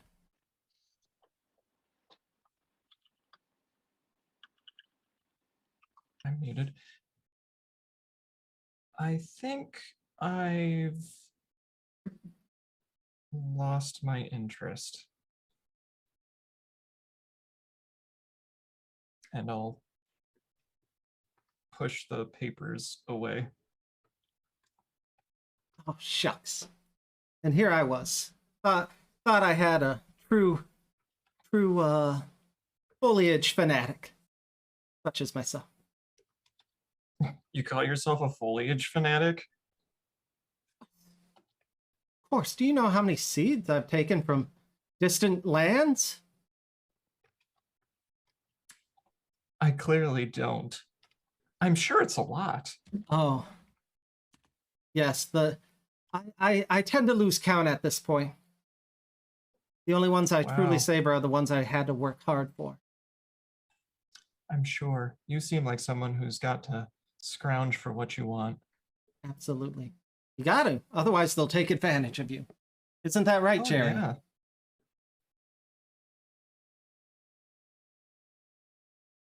Jerry just looks sort of like a little like, me? Why me? Didn't. You gotta take what you want. I was just doing my job. Oh, Jerri, I know you were. And that's okay. Because, unfortunately, sometimes if you just break a person's hand, they still have another hand to steal with. That's why you gotta go for the head. Go for the throat. That's what I say. Jerry looks terrified at this statement. So I just want you to know, you sweet, beautiful little Kenku, that you have nothing to fear.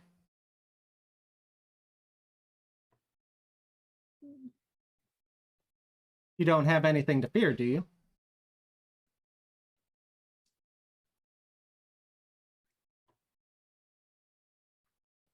Young one, there's lots to be scared of in this world. It's only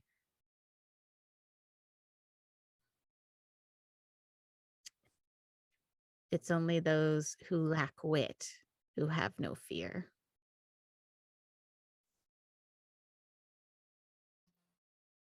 Truer words were never spoken. Well, with that being said, I will let Petra and Croa escort you out of the building. And to apologize for the inconvenience of having you take so long to deliver my box, I will kindly let them drive you back to the train station, so you can continue whatever tiny errands you were running. I think that we'll be okay without the ride.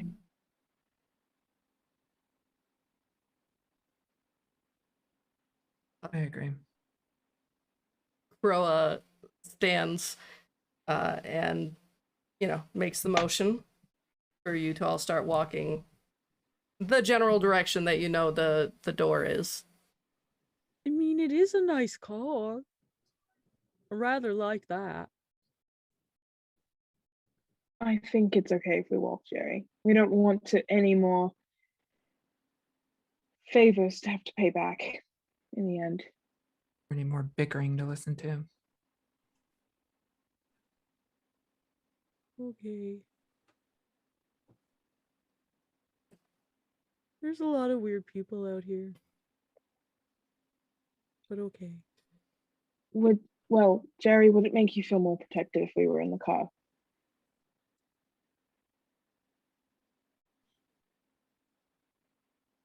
I don't want them to find me. Not here. Not now. Then I rescind my statement. We will go in the car. That's okay with everyone else. We want to make sure we all feel safe. You look at Croa, and like there's just the slightest. You have not seen an expression on this man's face, but right now there's just the slightest upturned smile. Only if you're sure. You're so unsettling. We're sure. Fine. If you try anything, we'll just kill you. It's true. Petra laughs. The other side of the other corner of the mouth, like, goes up just a little bit more. And he signals again, like, to move towards the doors. Comfy. I make a point of pushing my chair as far back as I can as I get out of it across the floor. Trying to scratch the marble. Yeah. And I'm not wearing any of your fancy slippers, so I make a point of stomping my way out of the hall. Once we get to the front doors, Kestrel, I look back and just kind of like make a gesture with my finger. And I'm going to cast Unseen Servant inside his office with the command to knock as many things off of shelves as possible. And then I'm going to walk out.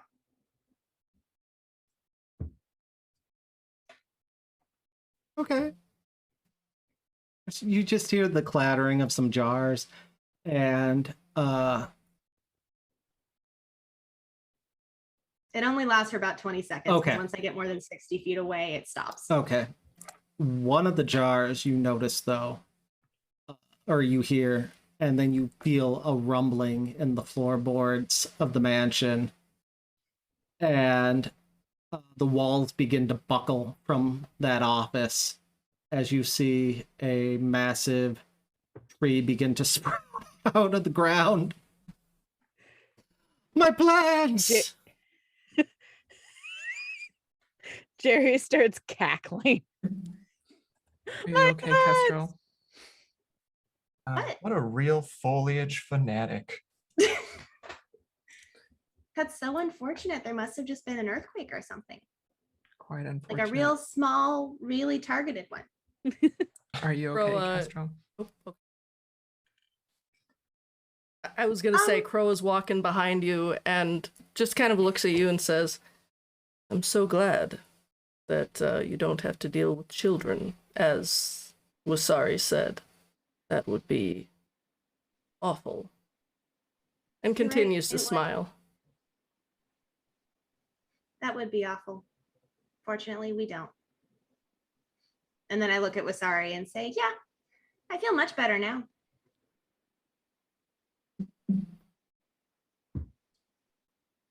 Are you Aspen- okay? Yeah. So it's all pointless. And I don't know if we're gonna find her now. Well, we're going to try. And that's the first step, right? Yeah. Gotta have hope, dearie. It's the only thing that keeps us going sometimes.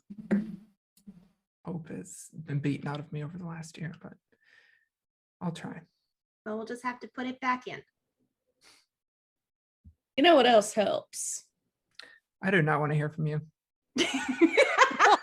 It's your fault we're in this mess. It's your fault we don't have any leads. You do Croa, realize I was, Croa looks at Petra and says, I would love to know what helps. this was a conversation between me and Wasari, but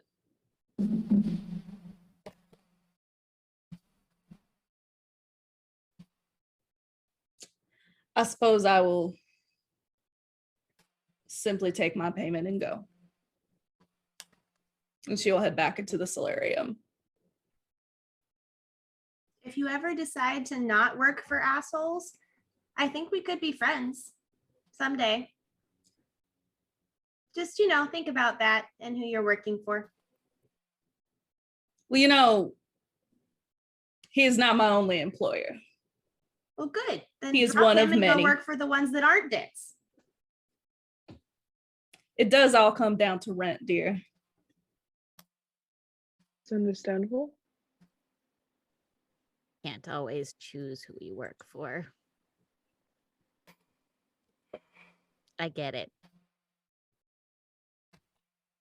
As We all have our Petra reasons. as Petra passes Kestrel, I would like to make a sleight of hand check Okay. against Croa. Okay. Your tone of voice. I will Okay. I will say, like, you know that you are a mercenary hired, and you know that Croa is the person who stays on Dr. Avernius in order to protect them. That's fine. Okay. I'm just reminding you of that. This has nothing to do with Dr. Ivernius Okay. per se. You wanna roll us Oh, okay. opposed sleight of hand or perception? Yeah, I didn't know who had to go first. What did you get, Petra? I got a 19. A 19, and yeah, did you dex mod? I did not add my dex mod. My dex is 22. 14 plus. Petra does have hands, Red. Nope, you're just a big Slight snake. of slither You're just a big snake in my head. of hands. You don't think Croa noticed? Cool. I'm going to hand Kestrel Umbra. What am I being handed? You're being handed a revolver that is made out of very fine black metal and wood. I will I get you what? the stats to it after the session. Okay.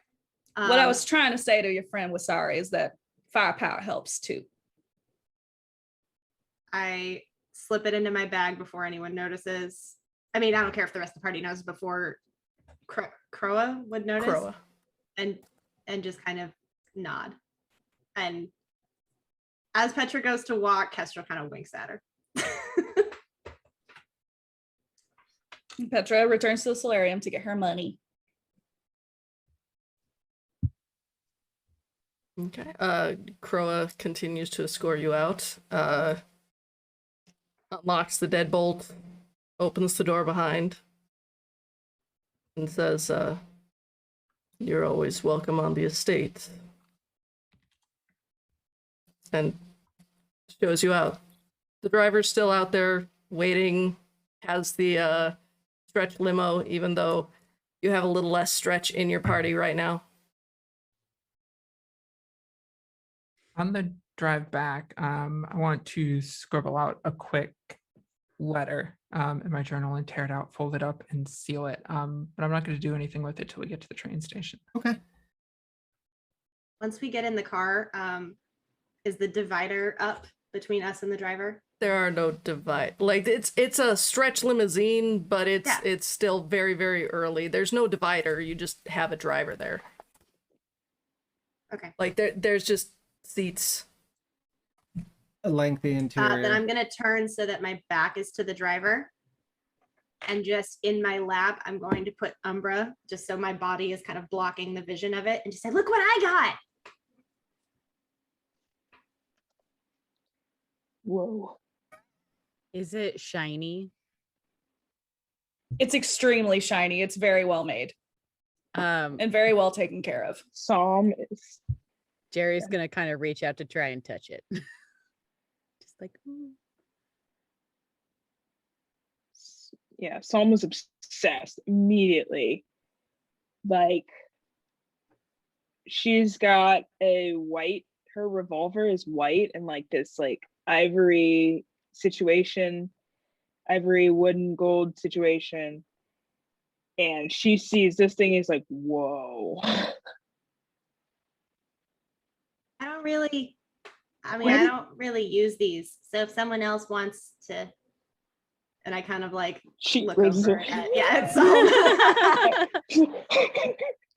And I'll kind of like scoot next to Psalm and then just kind of like keep an eye behind me on the driver and just kind of slide it over to her. Where did you get this from? A friend. We haven't been surrounded by any friends in the past like 24 hours. Of course we have. I mean, we made a friend earlier today. We had a whole train ride. Psalm puts her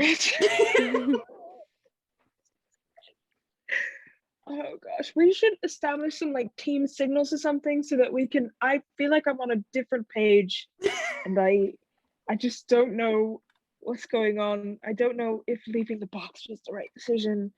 I kind of want to kill Jenna, but I don't know if everyone else wants that. We're all on different pages.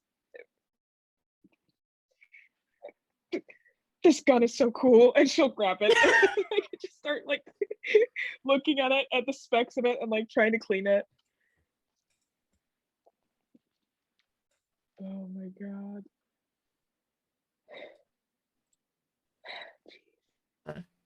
As you go through the same town, you go from opulence to very large buildings, and finally to the train station where you're let off and the limousine pulls away. I assume that you're going back on the train. Well, yeah, I guess it's up to y'all where you want to go, what you want to do, thoughts and feelings and emotions. But we are at that time where we need to end the episode. So that might be something in the car ride y'all discuss where you want to go and what the next step of the plan is. Does that sound good? As we get dropped off, can I do one thing? Go for it. I'm going to pull Jerri a little off to the side. If I wanted to get a message to your employer, how would I do that?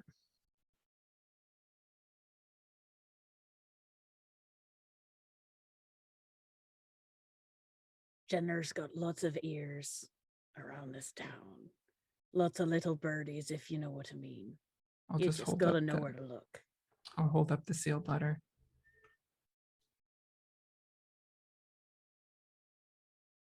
Well, I can take care of that for you. You didn't want him to know you were here, so if it exposes you, then don't.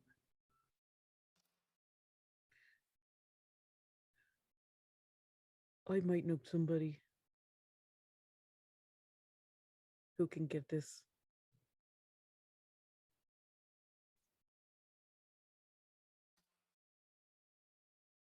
Thank you.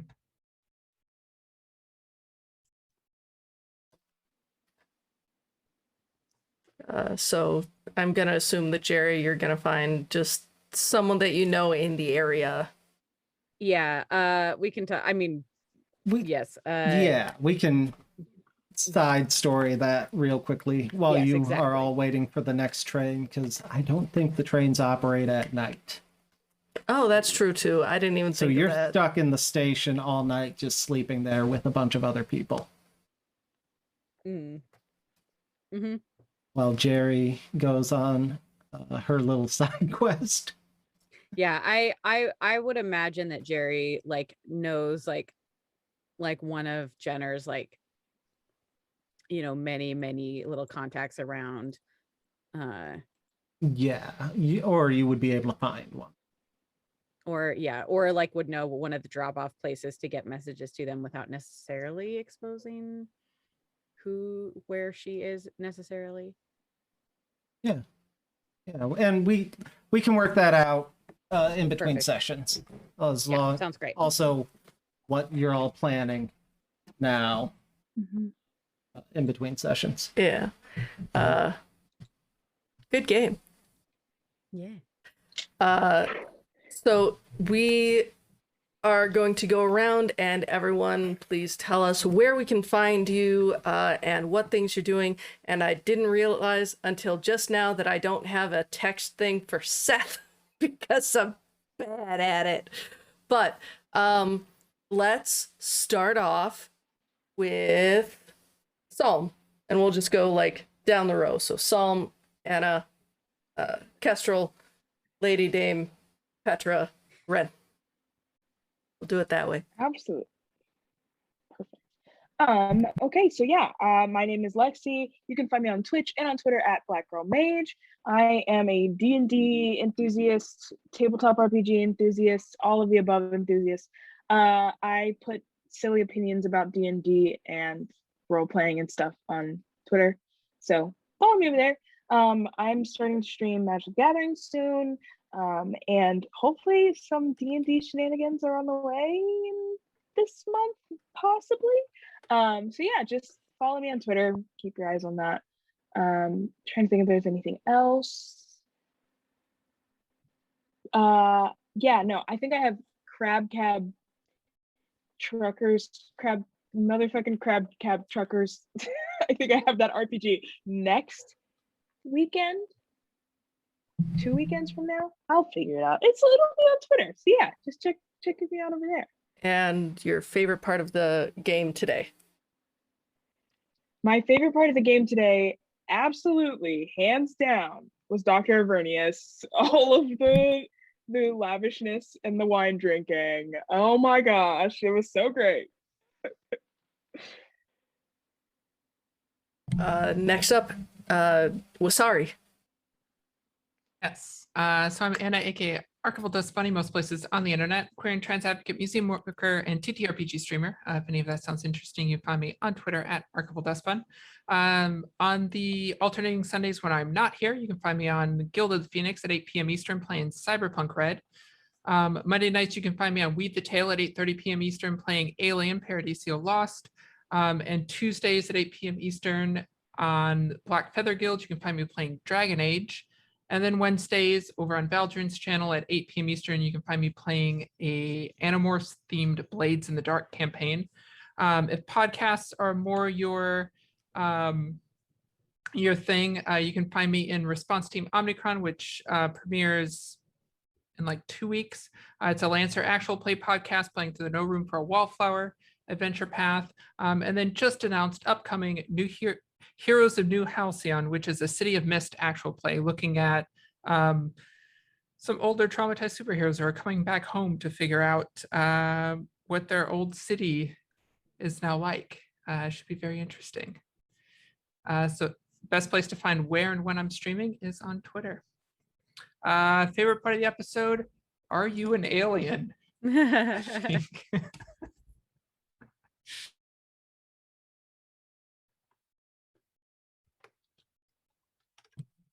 Perfect, then Kestrel. Hello, I am Caitlin, aka a theater file, all over the internet. I did submit an updated chat command last time, but it's not there, so that chat command is wrong. Please ignore that. I am a variety streamer that focuses on vintage and older console games. On my channel, vintage is any game that is at least 10 years old. I am not responsible for making you feel old. If I have to, so do you. I'm currently playing Legend of Zelda Ocarina of Time on Sunday afternoons. Buffy the Vampire Slayer Chaos Bleeds, which is awful, on Wednesday nights. And once that is over, we're going to start Final Fantasy VII for the foreseeable future. I also play Mass Effect whenever I feel like it. That's not scheduled, so the best way to find out about that is to follow me either on Twitch or Twitter, because I announce all of my stuff there. I'm also a tabletop RPG enthusiast. I play on various one-shots on my channel sometimes or on other channels. I was just in a charity stream yesterday over on Sergei Compositions channel with LD. That we had some fun at the beach. It was a good time. And I think the stream ended up raising, what was it, $1,300 for the American Foundation for Suicide Prevention, which is fantastic. If you check out Sergei Compositions Twitter, the donation link is still up, so you can still contribute if you want to do that. But it was super fun. So following me on Twitter is the best place to find out where I'm going to pop up when.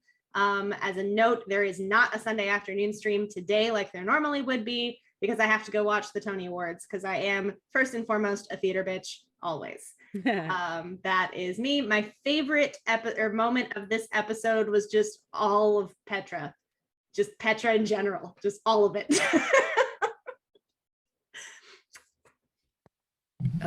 We start back up at the top. Yep. Perfect. Hi, everybody. I'm Lady Dame. I am a late night variety streamer here on Twitch and TTRPG, community content creator, whatever. I stream over on my own channel at various times at various days. I'm at the Lady Dame both on Twitter and Twitch. You'll actually see me later today on my channel at 5 p.m. Pacific, 8 p.m. Eastern, for the penultimate session of Into the Fae. Last week was a doozy of an episode. We had almost a TPK, and there's a lot of heartbreak and a lot of tears. I don't know that any of us are prepared for what's going to happen for, the last 2 sessions, and suddenly we have new characters. It's great. It's great fun. But if that's an actual play stream that's played entirely using the Tailspire tabletop simulator. So if you've been curious about that, come over to the channel and check that out. It's a good time. It was really silly and cartoony, and then it got emotional.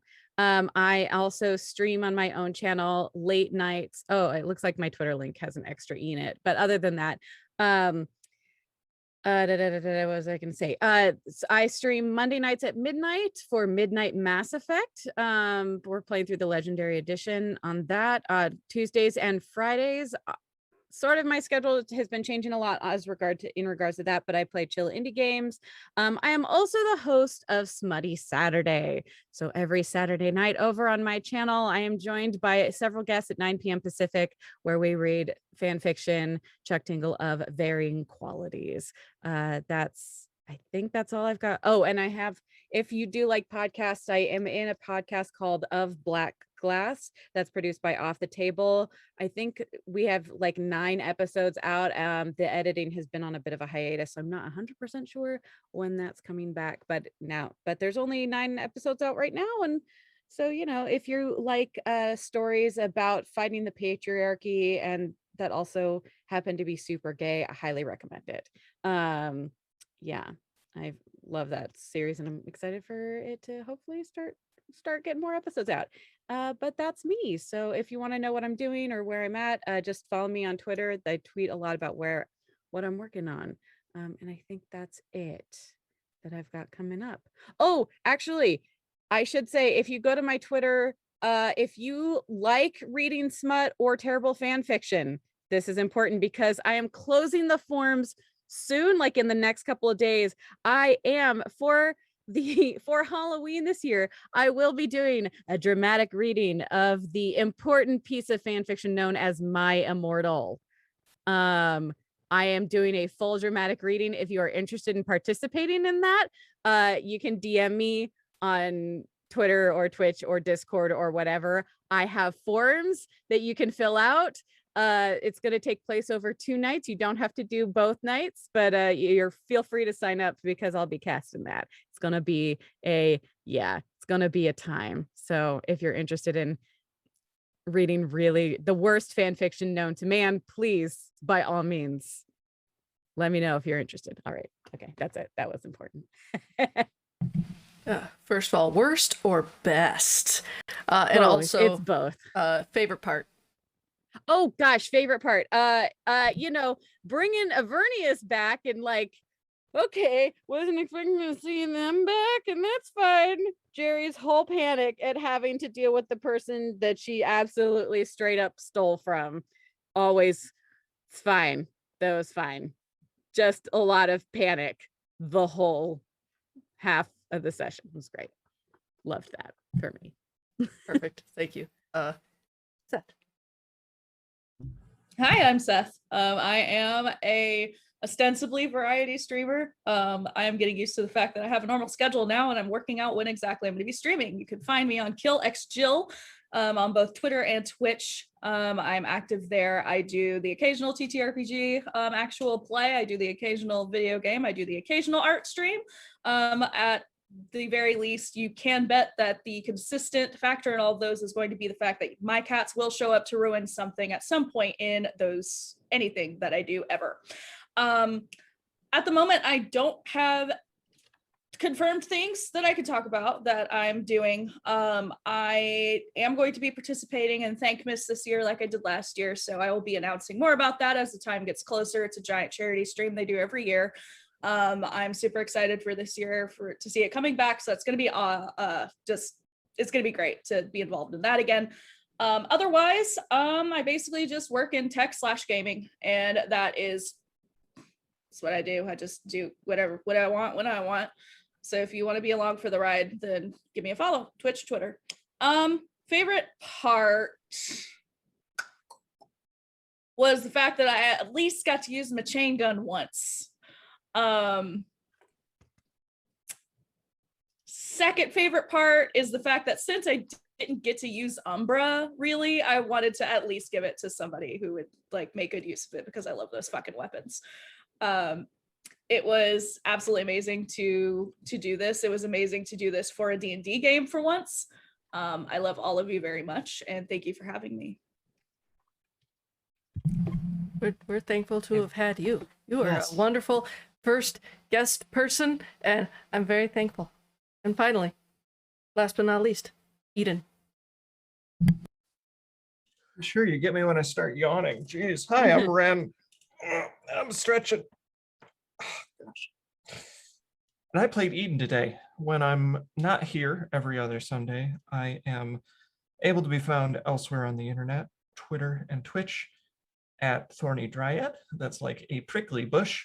If you want to check out what I'm up to in my social spheres, you can check out my link tree, which is under the same name. So give it a look-see.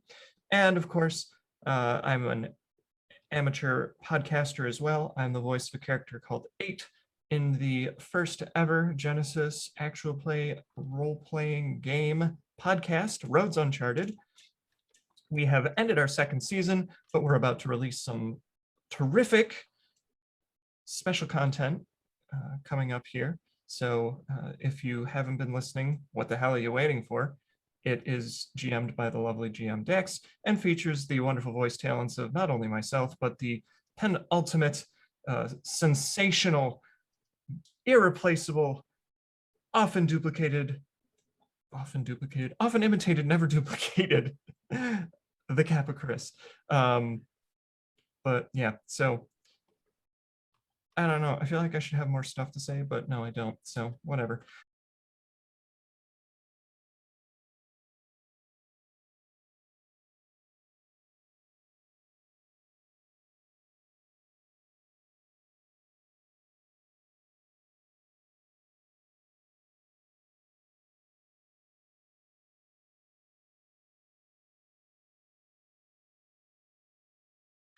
Fucking great. So that's me. Wonderfully done. Pass it off to Teral. Yeah. So hi, I'm Teral. You can find me over at twitch.tv/Teral Plays It All, where I host variety game streaming Monday nights. I am currently playing Banjo-Kazooie, and we'll be getting back to that this Monday after a week hiatus due to my career of being a tax dragon / accountant. The real kind, not the... I mean, I guess they're all real accountant time. Yeah. I'm not an accountant. I'm an accountant.